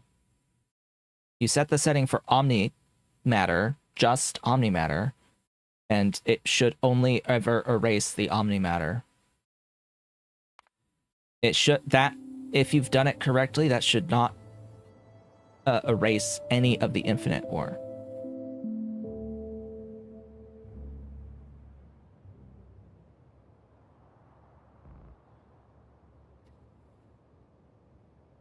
Like that's the point, is that you are filtering specifically the standard Omnite. The infinite Omnite is a different tile entity. The entity name for the infinite Omnite is infinite Omnite, whereas the entity name for Omnite is Omnite. So as long as you set the setting to filter Omnite, it will only delete the regular Omnite. So you can just do that. You can just box select over it, and it will only delete the regular Omnite rather than the infinite. Okay.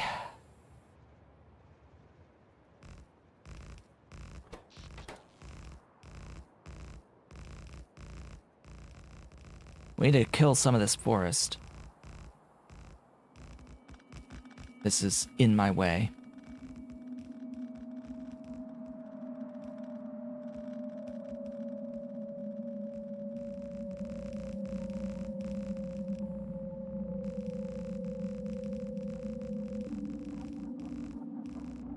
I actually need to place like the whole rail thing, but whatever.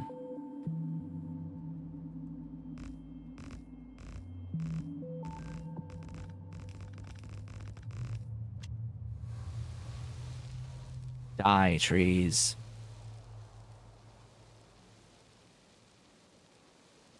See whatever gaps there are in my rails with this.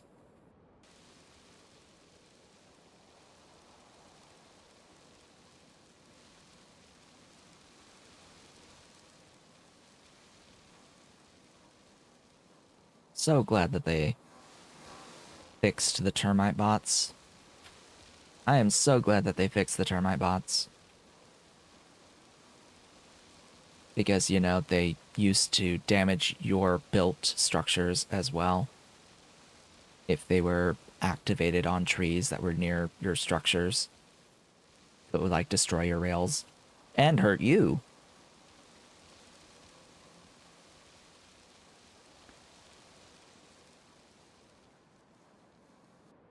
Very glad that got fixed. Yes, the point being is that that was a change that was made a very long time ago, so only vets know the pain.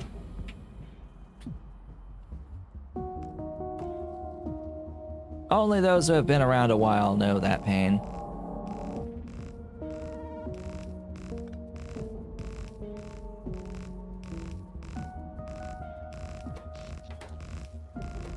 But even then, that's still recent from, like, lifetime of the game.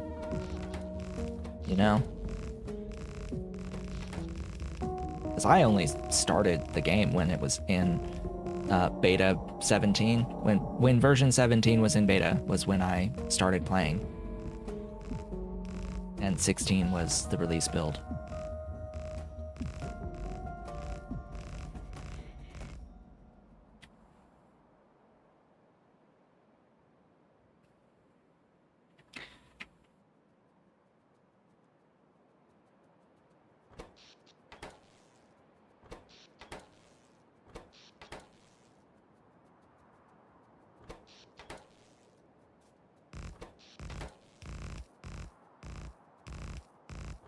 And when I started streaming, it was beta 17. So lots of changes since then. Lots of fixes, lots of updates. Some changes I did not like.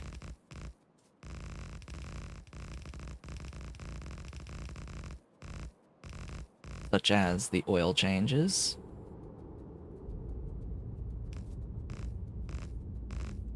Fundamentally disagree with those oil changes, but whatever.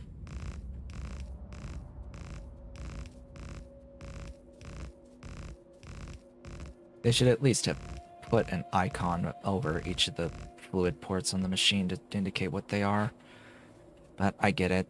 I mean, God, they're changing like things again with 2.0 that you can actually have mirrored buildings. By the way, did you know that they're going to add mirrored buildings in the update? They're making mirroring vanilla. Something I forget about from time to time. That's totally a thing that's coming in 2.0.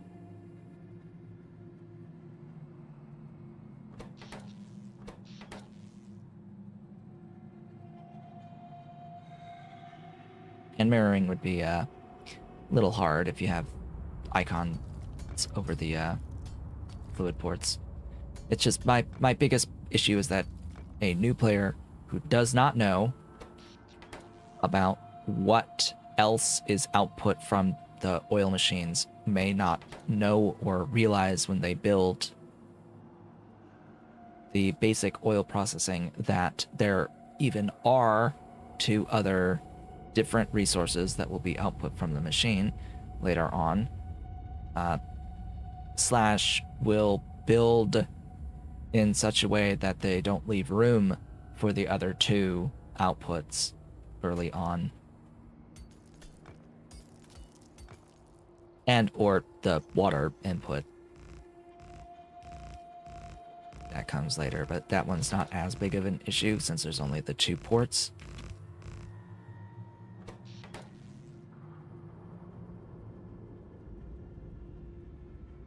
And with the mirroring, there may be some misinterpretation that the other port exists only for when mirroring. Of course, that's something that does not get applied if you've experienced the game more than one time, but the whole point of making the change was to make the experience better for brand new players.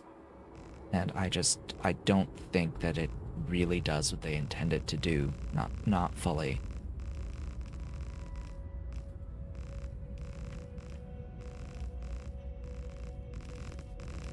It does push back the lesson to after chemical science of dealing with multiple fluid outputs from a single building. Slash multiple outputs from a single building in general.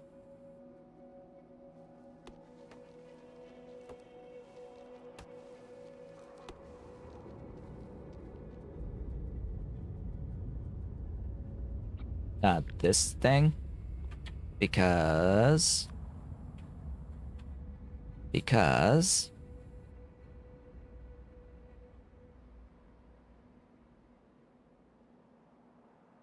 I'm leaving room if I need to make the intersection bigger.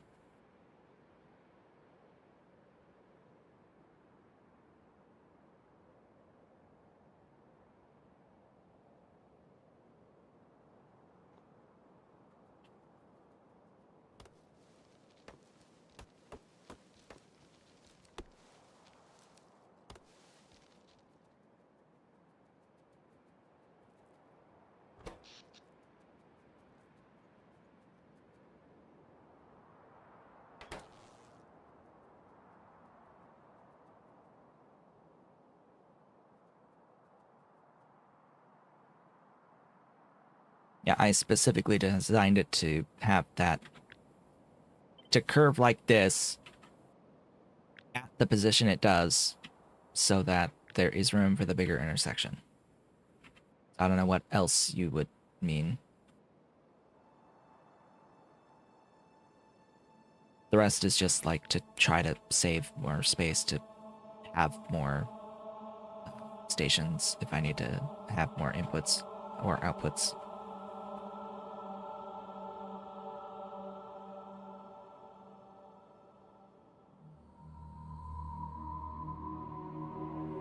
Like I bend up here so that I can try to have a bit more room for extra stations. That's about it. And then here I've got room to add extra depot spots. Like I can add more depot spots. I could add more waiting stations as well.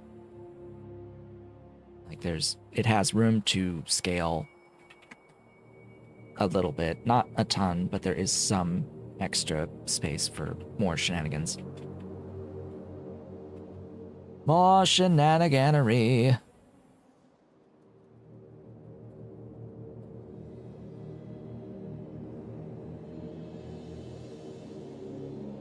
Well, yeah, but if I, like, I'm assuming you're referring to why I did this offset, this S-bend here, is because it just, if I keep going straight, well then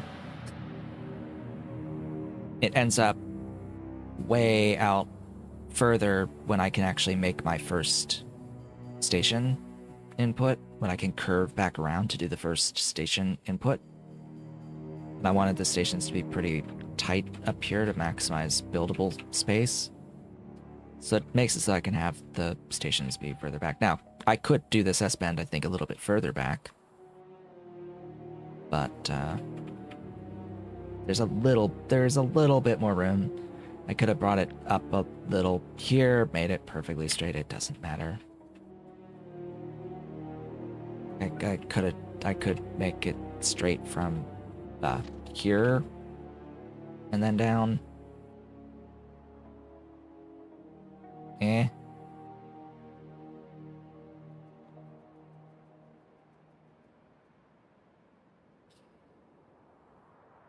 I mean, that's fine. It's just,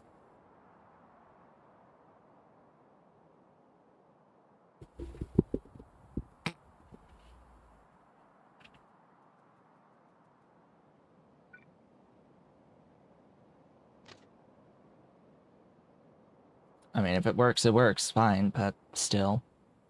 That seems like a good place for an extra little bypass if I need a bypass. So, hello, welcome.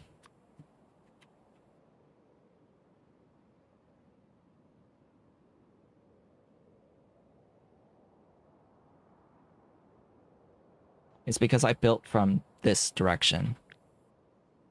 I built from here and then put it up and then made further changes after. It was not a single step process.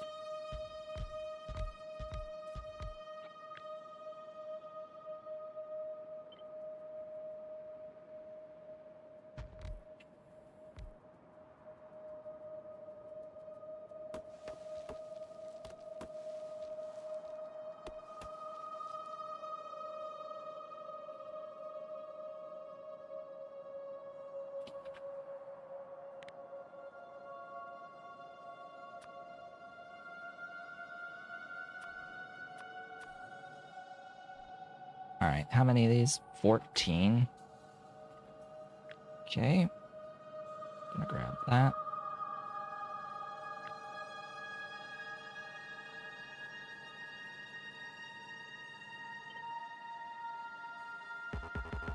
Sort of need it flipped, but whatever. Just do it over here.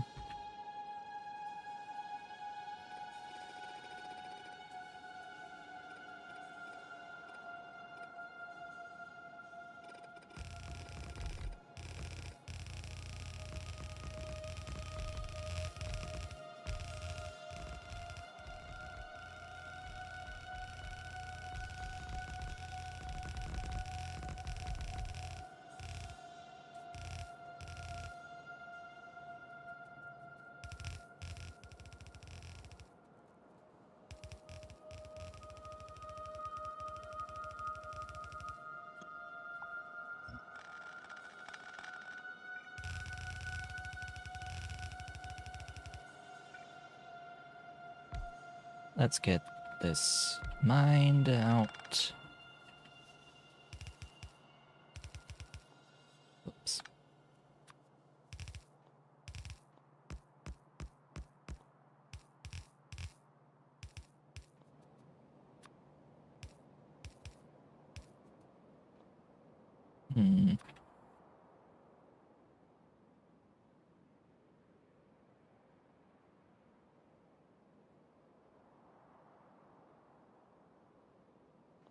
I don't like that.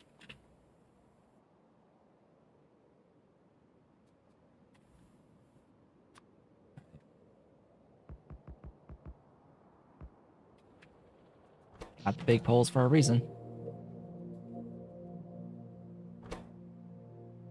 Beautiful. Absolutely gorgeous sight.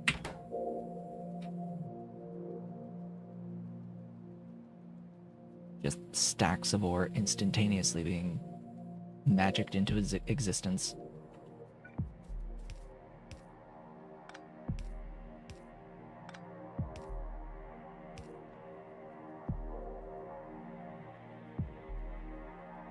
Actually, the main thing was that I didn't exactly have this placed down.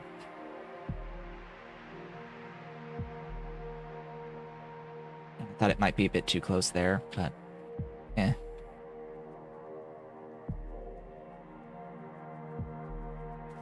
Oh, excuse me, but I need that building. Thanks. And I need to move it a little bit.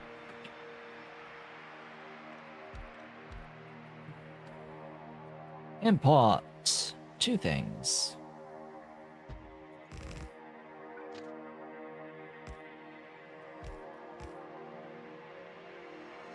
Oh yeah, Twitch keeps popping up message. Big thing on the activity feed saying, share your progress towards meeting plus program requirements as a community goal. You know, I don't think that's quite relevant for the state of my Twitch channel. / channel in general. Oh my god, do I wish it was, but yeah, it's not exactly relevant. I'm an affiliate, not even a partner, so why would I need partner plus goals on the stream? Like that's not relevant at all.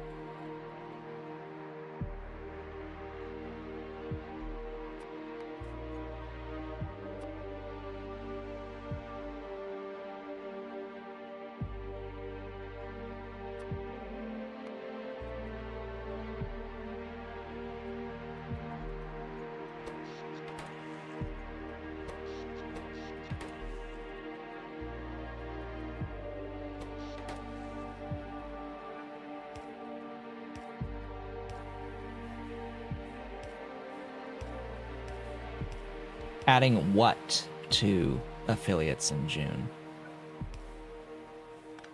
A separate plus program for affiliates? Why? There's no point.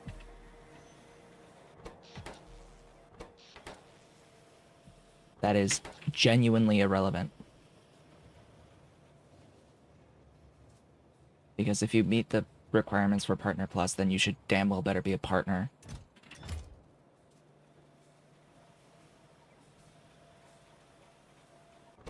Like, there's no reason for them to refuse to add as a partner anyone who meets the requirements for Partner Plus. It's literally called Partner Plus.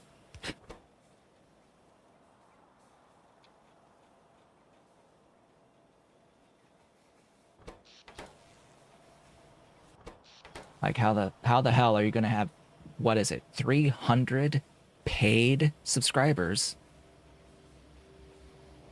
How are you gonna have 300 actively paying subscribers for 3 months in a row and not have what is it, 75 average viewers during that time? I just don't see how you don't meet all of the partner program requirements if you meet the sub requirements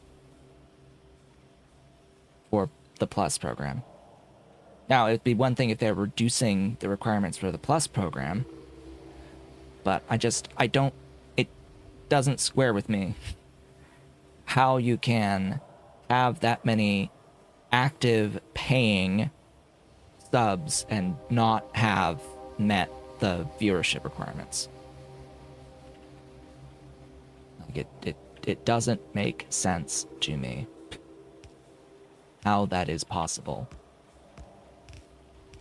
and why it would be necessary to add affiliates to the program.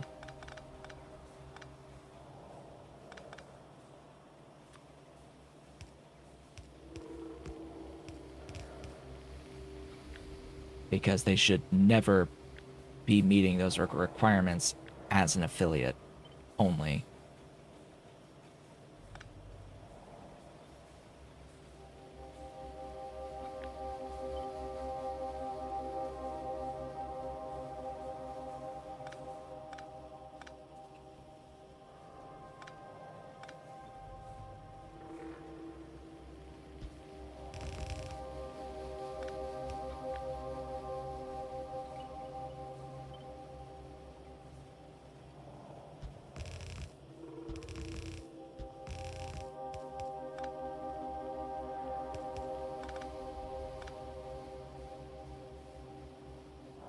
Technically, I don't even meet the affiliate requirements anymore, and yet I'm still an affiliate.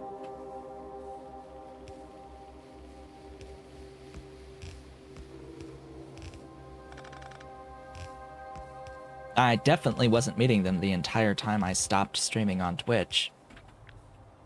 And yet I'm still here, still an affiliate on Twitch.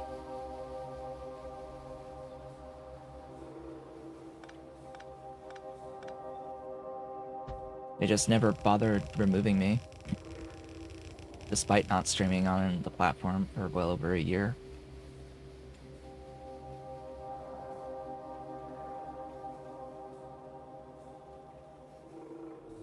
Because, yeah, I'm pretty sure my average viewership on Twitch is still less than 3.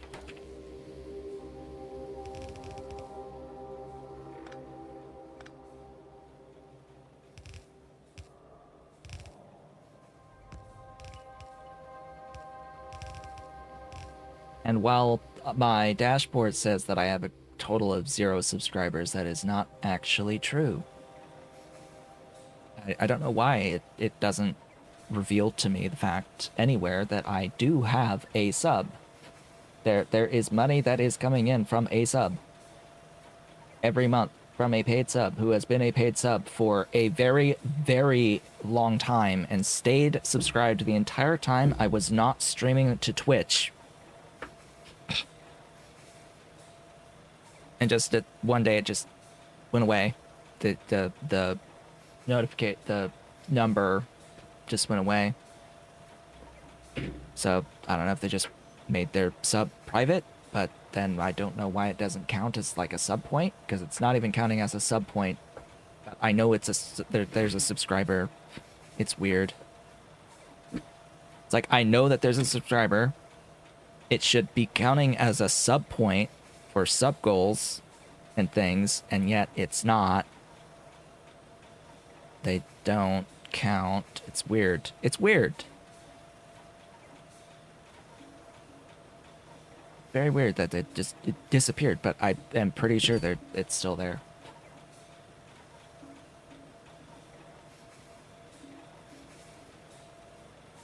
Yeah, in my analytics, there is a sub, a paid sub. My analytics show a paid sub. And yet on my stream dashboard, it does not indicate that I have a paid sub. Weird.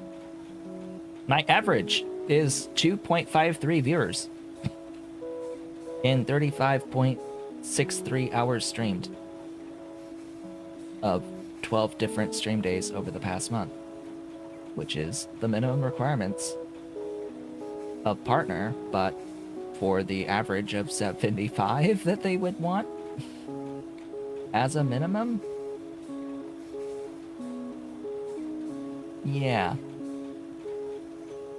Again, weird. It's weird because I should have the sub point. Like, I know it's there. I've seen it there. They've been subscribed forever. And yet, it's disappeared.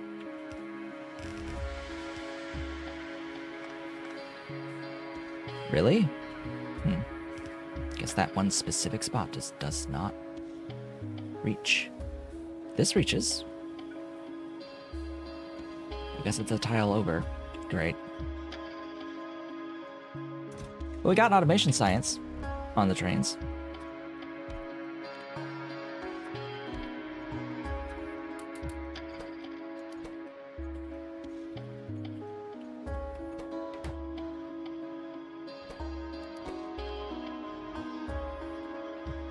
I see the purple.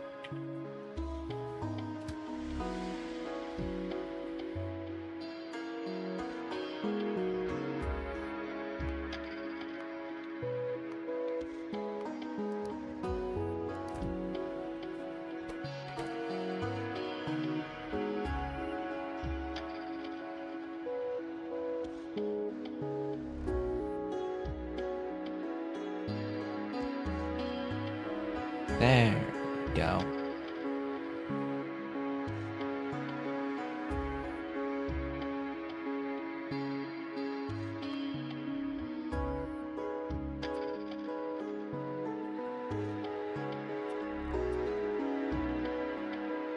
So the one thing I know that's coming from Twitch was not related to the Plus program, but was a change that they're making to Prime subs and how much you get from a Prime sub. Let's just say it's not great news. They're making it based off of the regional pricing.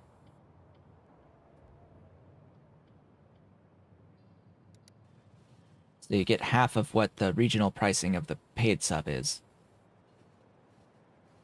going forward. Minus fees, other fees. Don't even know why they take that out, but yeah, it's normally a Prime sub is supposed to be $2.50, about $2.50 for a Prime sub that the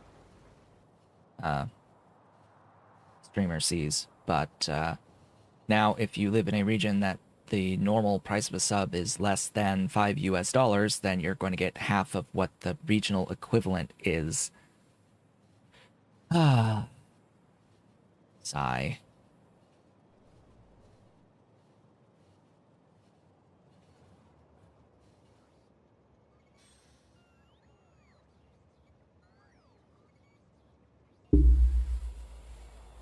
Oh well. Not like it's something I have to worry about anyway, because I don't got a single frickin' Prime sub on the channel. Not right now.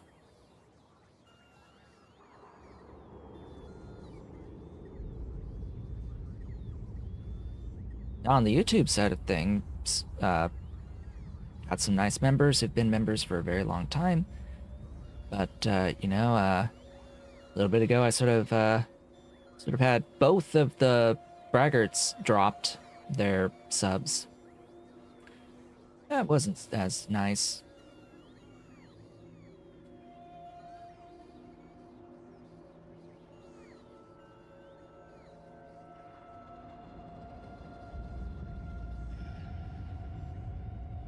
See, so they're saying that they changed the threshold. What's the new threshold?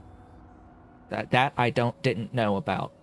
If they're changing the threshold to meet the Plus program, their new name for the Plus program, then yeah, that's the most important info. What's the Plus program change?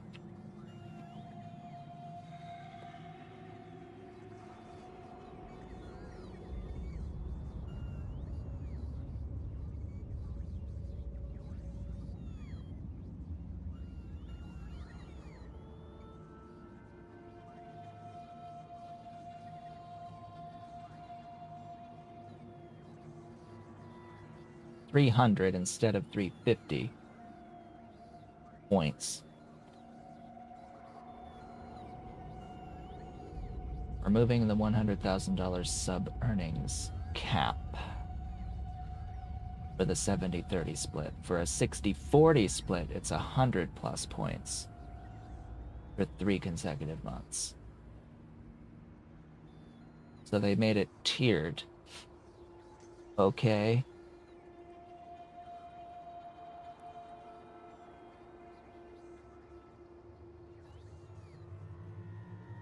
Thank you, Google AI Overview, actually providing somewhat relevant information for like the first time ever. So yeah, they made it a tiered system.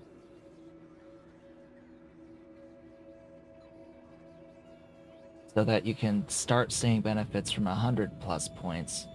Which, I mean, I guess is accurate that very technically it is possible that you could have 100 points, 100 sub points, paid sub points, without having 75 average views. I still think that you're pretty close at that point. I don't know what their stats internally were indicating for like what percentage of affiliates would actually qualify for this, but that's interesting.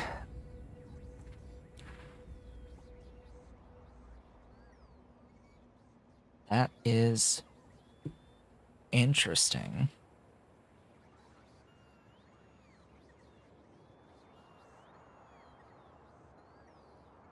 Still, not something that I would be needing to track anytime soon.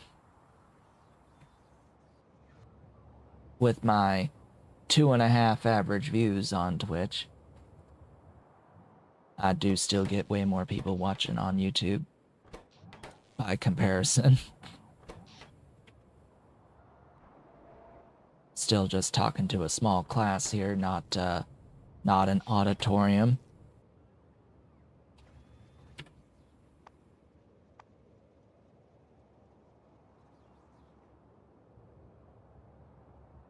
Anyway. Stuff and things. The PyScience 1 stuff includes glassware, so that should be the next thing. I was thinking of doing that at my optical sets.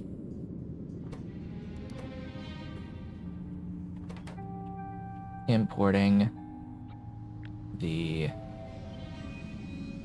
things. Yes, the things! Importing the things. How very specific of me. Is that correctly aligned? Now it is. Importing rubber. No, something tells me that there may be more people who come to watch when the expansion releases.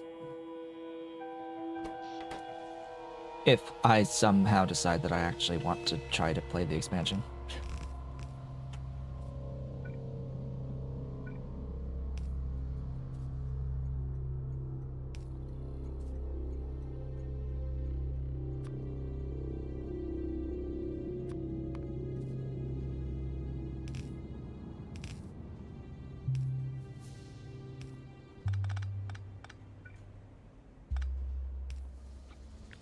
And I need another supply station.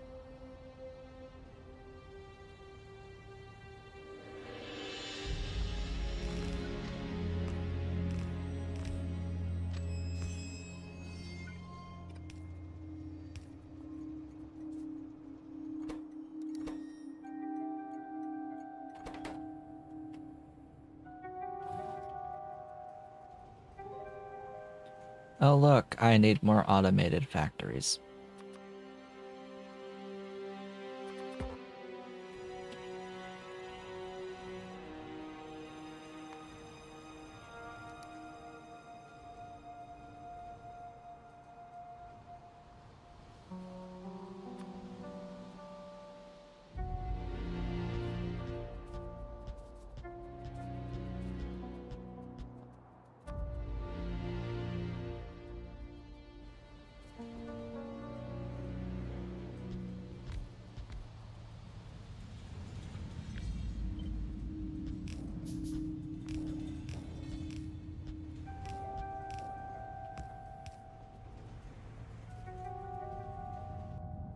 I need even more than what I'm crafting here, so I have to go and get apparently some gearboxes, if any have been made.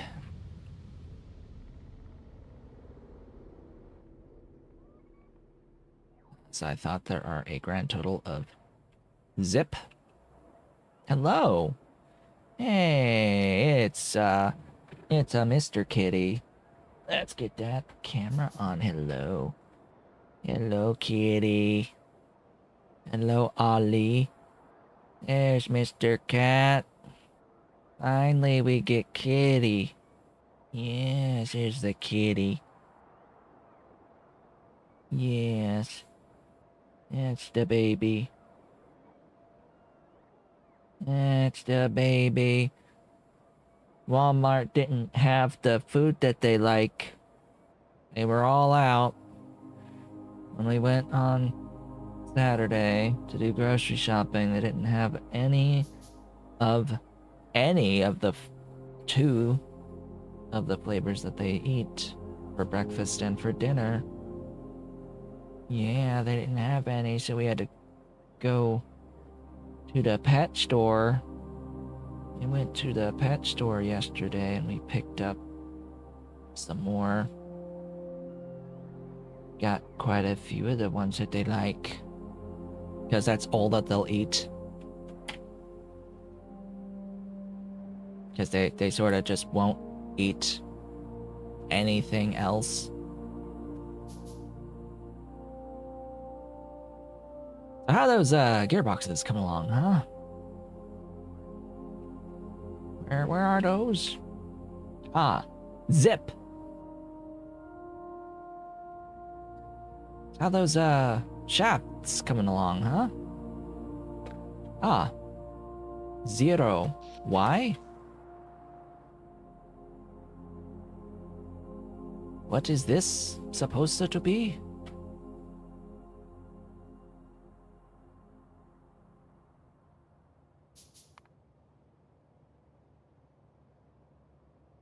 Solder. Solder.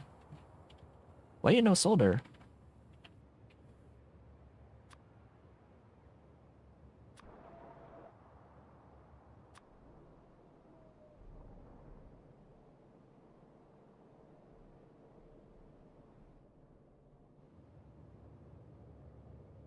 Okay.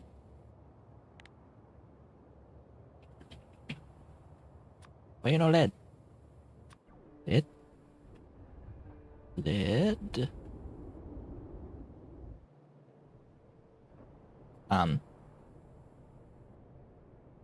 Damn.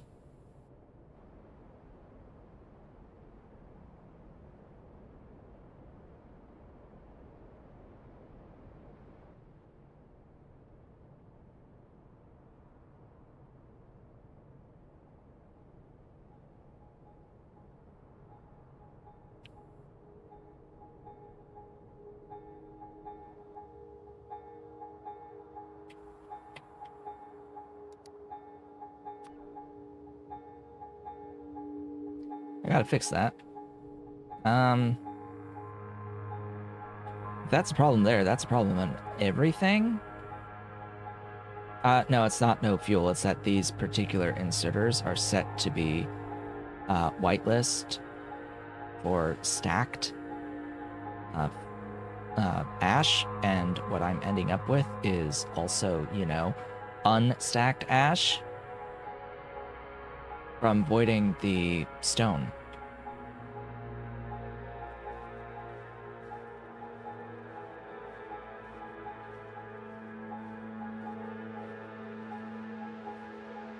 So I'm getting both outputs from there, and it's only filtering the stacked ash from the stacked coal dust.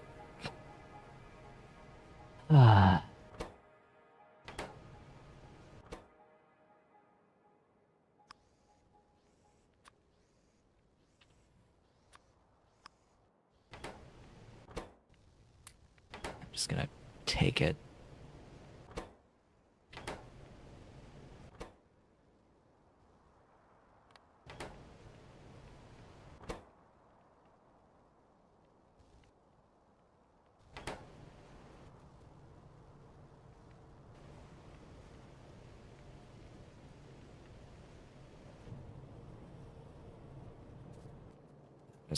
I'm gonna pick up a bunch of this because it's blocking production. The issue is that I think I do this in more than just this one spot. Yeah, so I have to like look at every single place that I'm making coke.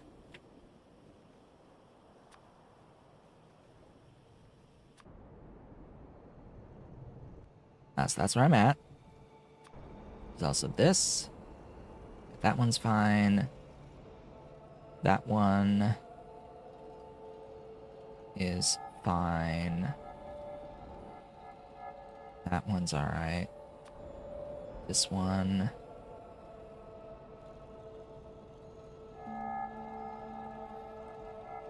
Is not okay. Actually, again, the thought occurred to me. All of these are broken. The burners themselves are not electric powered. They run on fuel. Solid fuels. Alright, here's what we do. We copy. And paste it. And paste. It looks like this one was okay for now, but it will eventually be an issue.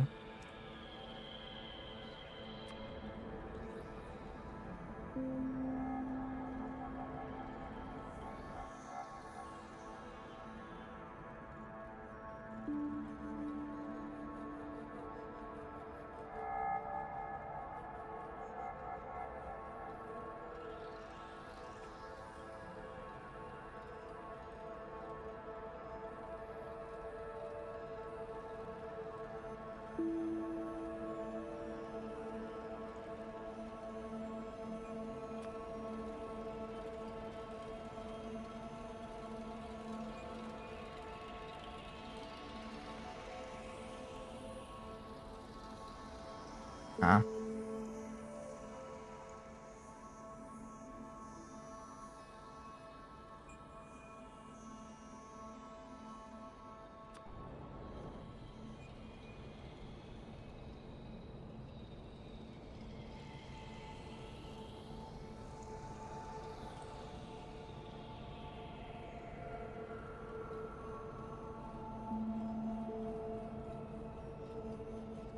Oh, that's different.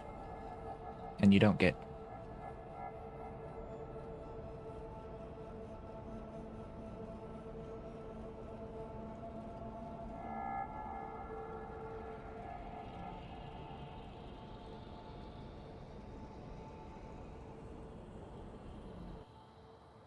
Need some manual intervention there. I think this is done oddly.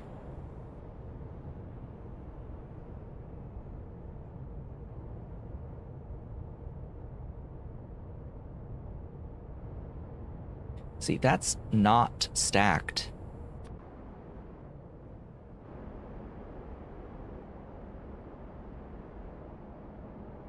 That's not stacked, and it gets stacked. But this should absolutely be producing stacked ash when it burns the fuel.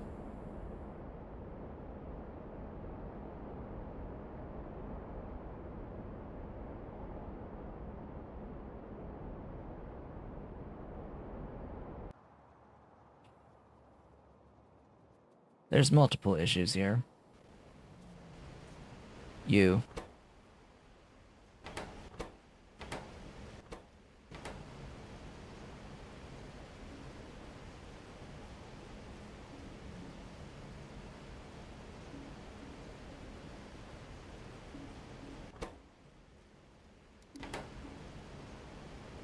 The fuel is stacked coal dust.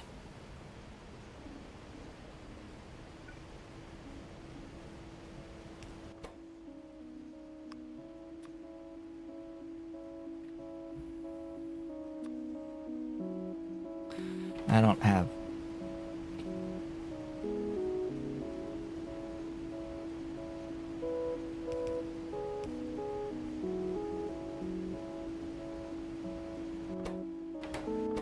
Whatever.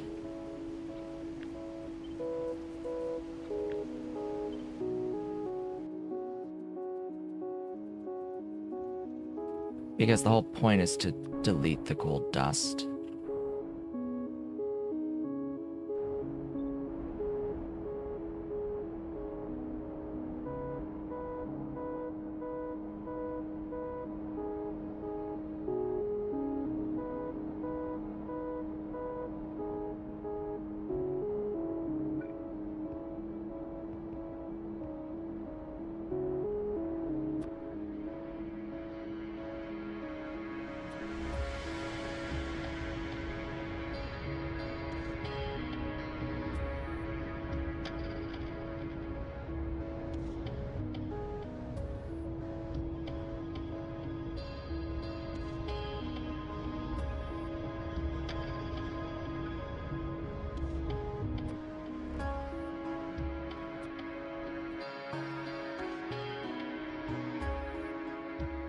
That one is fine now.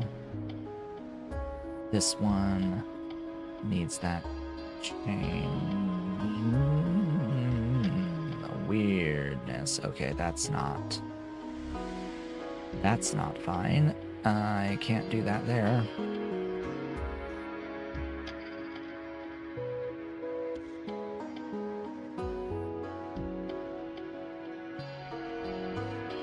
Yes, I can pick short and chop long, but I don't have the, what I was thinking was, like, the corner, do the corner, but I don't have the diagonals unlocked.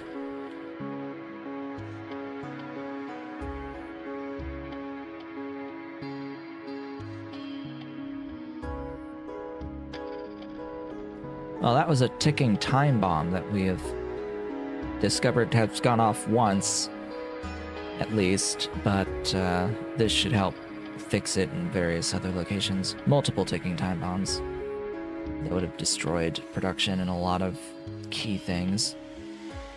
The lead was just one of those things. Alright, cat's left.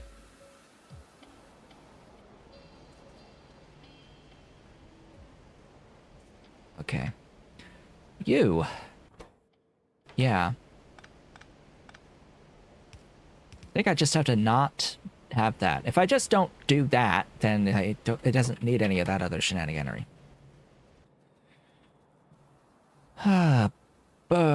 Just filter regular ash as well as stacked.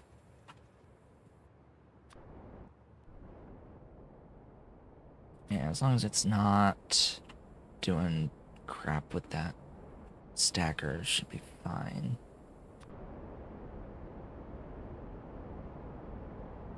Alright, looks like we're good now. So that should help. That should fix all that nonsense. That's the full zoom out, by the way. It's it's a significant section of map that we can see when fully zoomed out.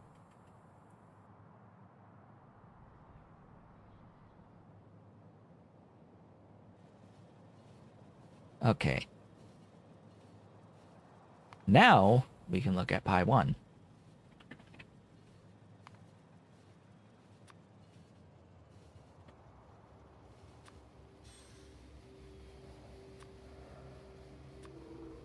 Specifically, like, what I would need for basic substrate to make one Pi 1 in this case. Do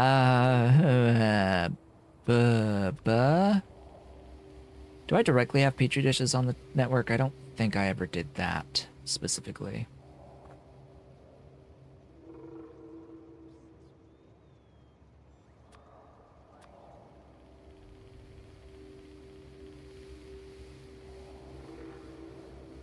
Did I ever do cellulose?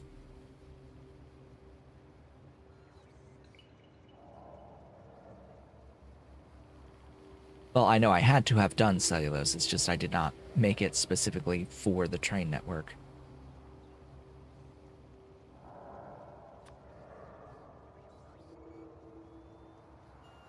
Really? We don't even have the fiber cellulose yet?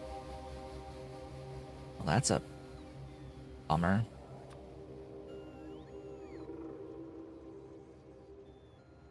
That's a yikes.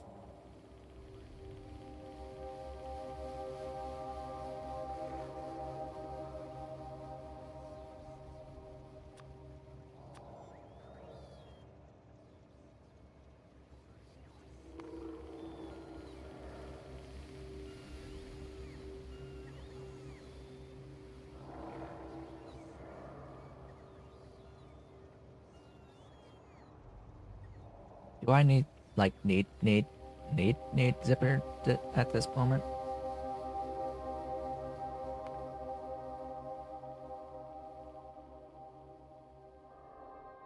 I need the eggs, don't I?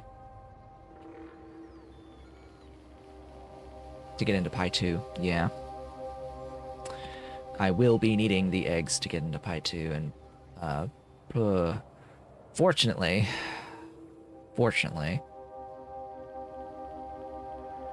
that does not involve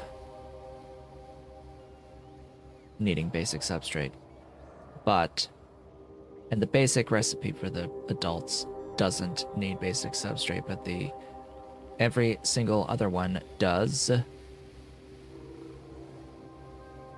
Later eggs need basic substrate, so we don't need it now, is my point.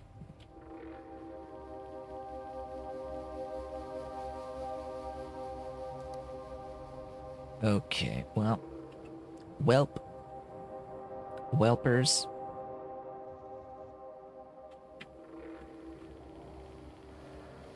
We're gonna make do with what we've got for the rubber, I guess. Because I am missing one. Because I don't have enough gearboxes.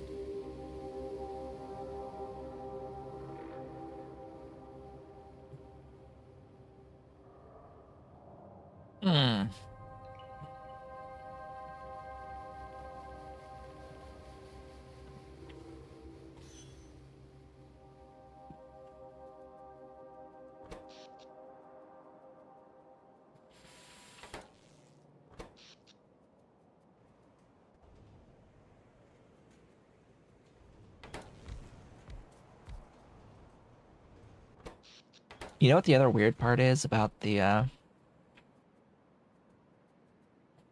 about that plus program? It's that 60-40 split. Oh, hello again. Hi. Yeah, you sniffing? You sniffing at that camera? The weird part is wasn't like the 60-40 split like the thing that you get for being partner, like the point of being partner? You know? Lickies. These lickies.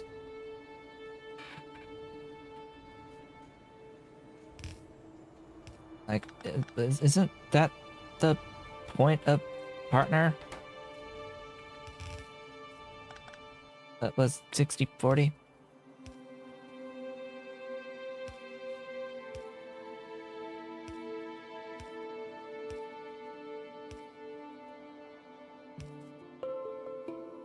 Ollie, get down. Get down. Get off of my light. Get off of my light, baby. Big baby. Yes, get off the light.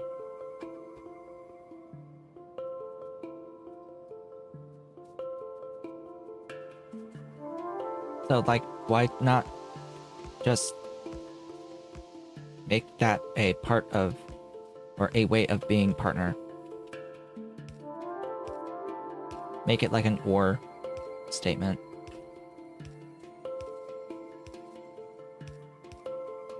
Like, I don't get it.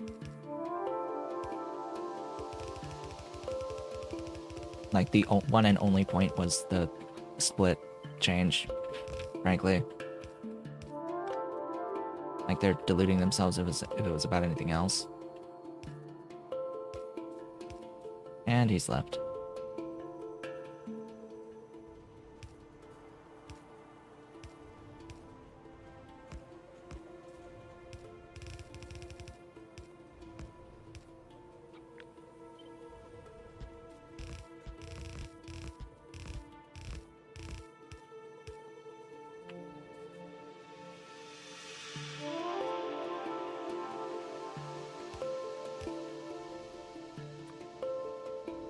So if you meet that plus requirement to get 60-40 split without being a partner, why would I then try to be partner? Like, why would I even bother applying to be a partner?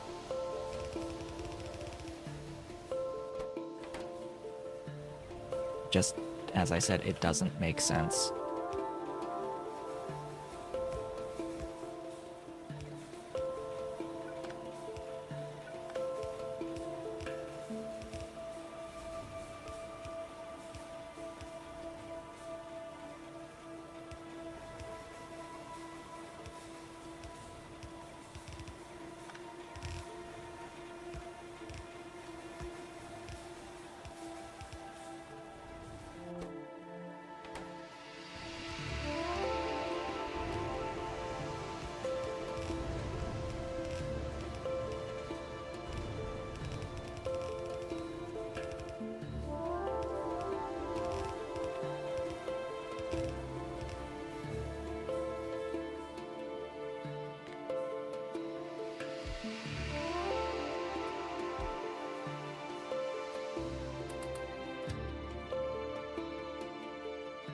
Alright, glassware.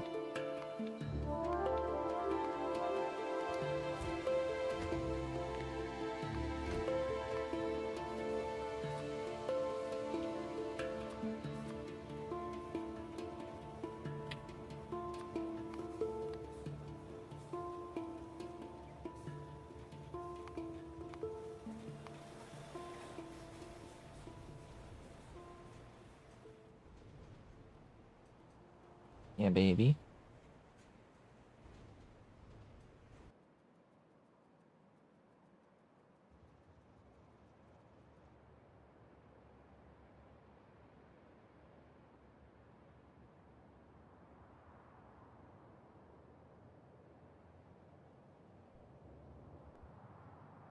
Hello again. Hello again. Baby boy. Coming over here, jumping and just pushing his face right into my hand. Jumping up, going straight for my hand. Yes, baby boy. Oh, yeah. Oh, baby. Baby boy. Yeah, grabbies. You're grabbies. Trying to grab my arm. You trying to grab my arm. You think my arm's a kickstick. Oh. You trying to grab my arm to kick my arm with your claws. Yeah, I know I'm missing the factory. I don't have gearboxes. I don't have gearboxes to build the automated factory. Thus, the whole chain of events that just happened when I was trying to figure out why are there no gearboxes? There's no shafts. Why are there no shafts? There's no solder. Why was there no solder? There's no molten lead going to the solder. Why is there no molten lead being produced from my molten lead factory? Oh, it's not voiding the stone byproduct because the burner is full of ash. Oh, this burner being full of ash is actually a problem in a whole bunch of other spots around the base. We should fix that right now. That needs to be fixed.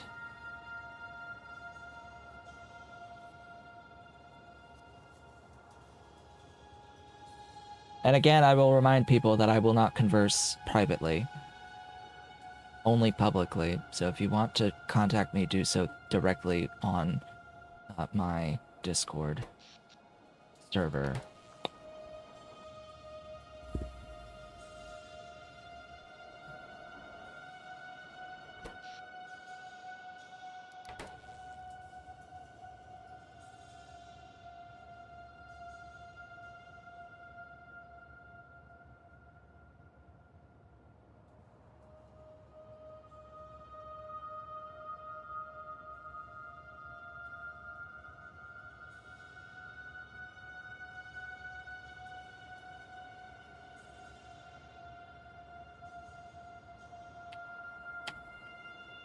Anyway.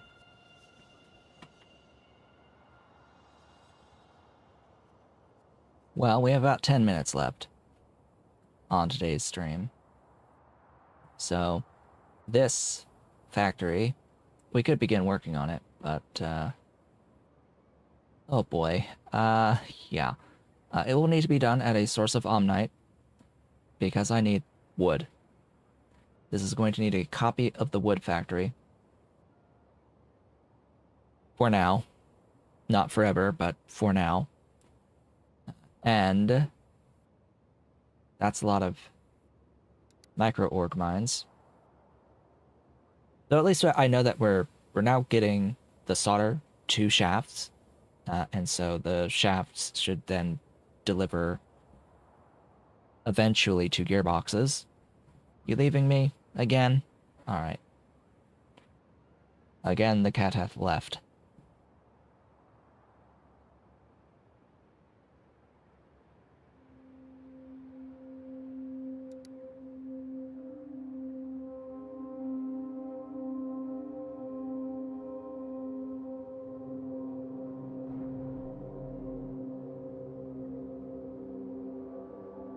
So where will I do this, and then what buildings will I need here?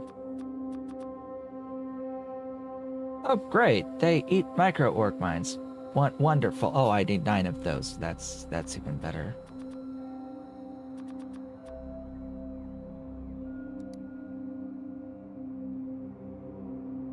Cool. And I need more. I will need more. I will need another automated factory for the wood to make the seeds. The wood seeds factory is an automated factory.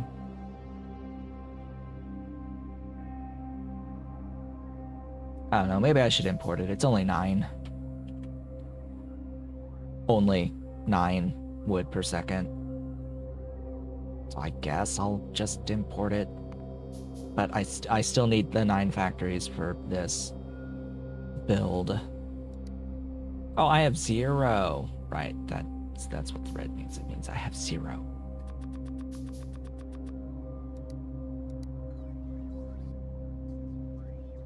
Yeah, I was gonna build another, like, copy-paste my 15 per second wood build, but it's 9.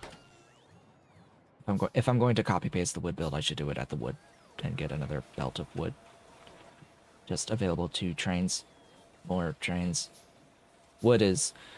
So, of the trains of which I need very high throughput, generally, that have a lot of locations to deliver things, wood is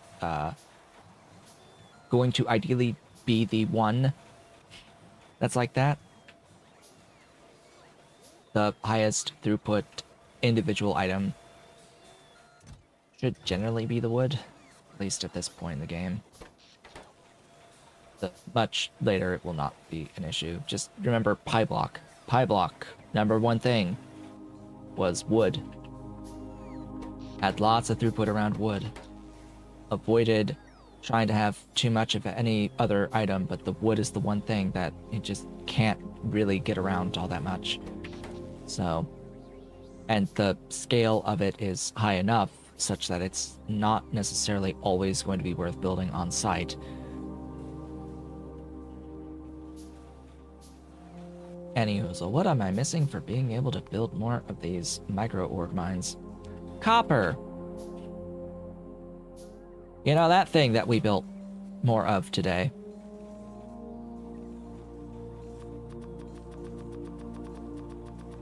Let's just overbuild. Yeah.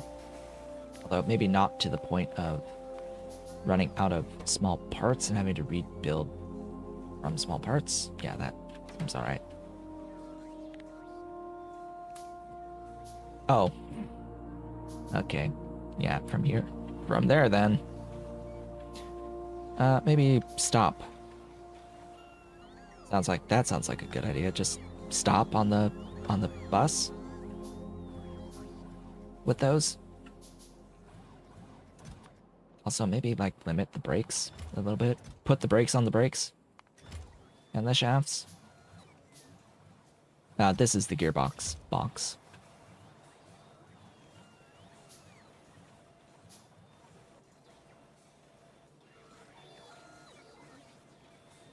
Now, there's lots of things that I have on my bus that I can bring in to the mall. There's, of course, all of these. There's the batteries. I have all of that. Have I done Neo?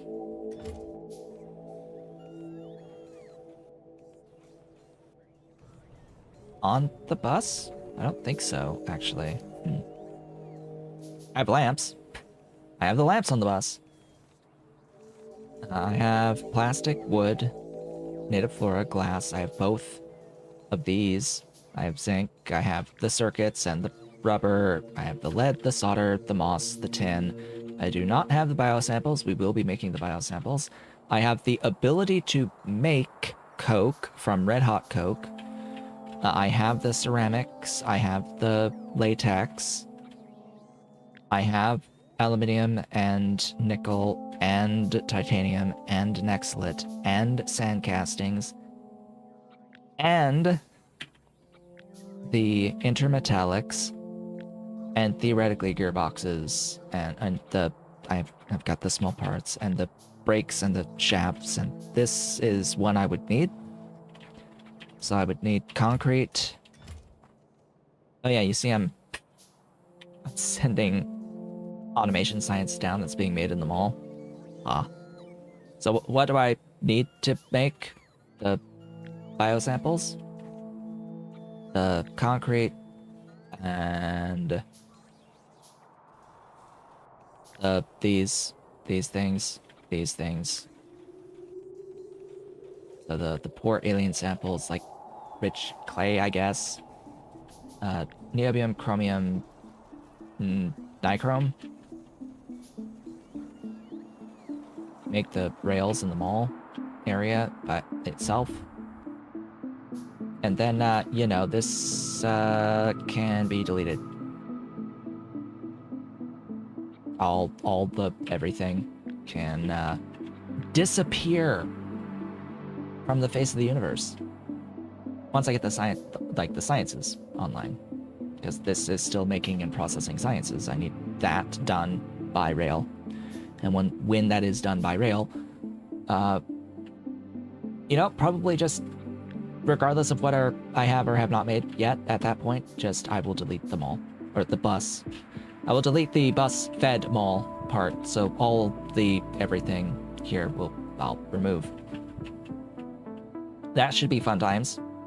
That should absolutely be fun times. But we still need to make the Pi 1 and the logistics science. at which point then delete the everything, and then move on to Pi 2 stuff. Yeah, then we'll have fully transitioned.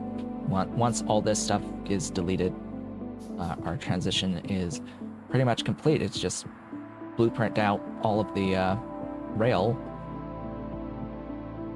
squares to fill in all the gaps there, and then yeah, we're good to go. That's great. That should be great. So this is the Pi, and then I should already have a logistics plan in here. It's 4.1. I was thinking that it would be 0.5. I don't need to do the batteries or anything for the batteries.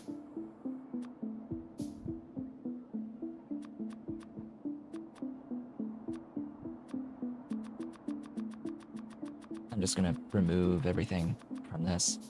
It needs the animal samples, it needs the poor alien samples, and it needs the solidified Sarcoris.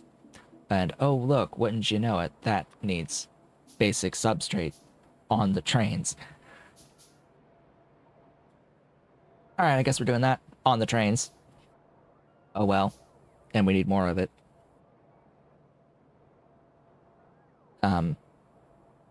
So, we need cotton guts, and plasmids, and... well, we've got manure, at least, so we don't have to worry about the depolymerized organics. We've got the ability to do the subcritical water, because we have heat exchanger access. So it's plasmids, which is simple. It's basic substrate on the trains. It's cotton gut, which I have all the stuff, I think, for the cotton gut. The basic cotton guts, anyway. The biological samples will be fine, because I think I've done Relesia.